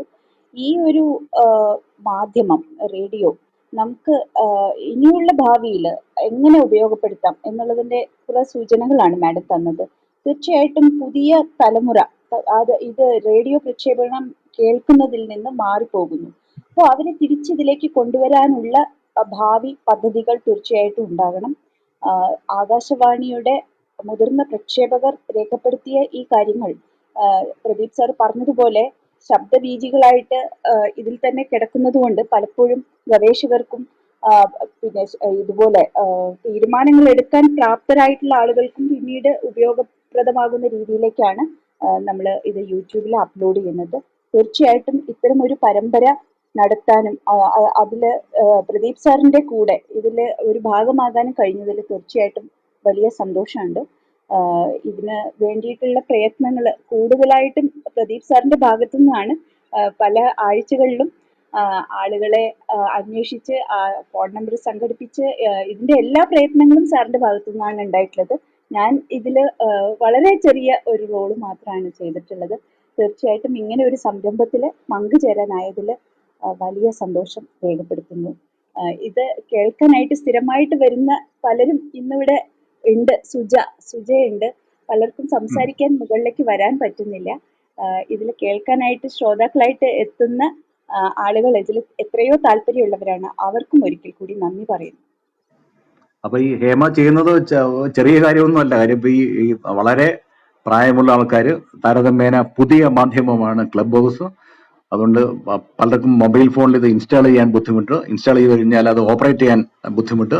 നിരന്തരമായി ഇപ്പോൾ ട്രയൽ നടത്തിയിട്ടാണ്. നമ്മളിപ്പം ശനിയാഴ്ചയോ അല്ലെങ്കിൽ വെള്ളിയാഴ്ചയോ ഇവരെ ഒരു ലിങ്ക് ഉണ്ടാക്കി അവരെ വിളിച്ച് നമ്മളൊരു പരീക്ഷണ പരിപാടി നടത്തിയിട്ടാണ്. അതെല്ലാം ഹേമയാണ് ചെയ്തുകൊണ്ടിരിക്കുന്നത്. മാത്രമല്ല ഒരു കാര്യം കൂടെ ഞാൻ ഇവിടെ പറയേണ്ടതുണ്ട്.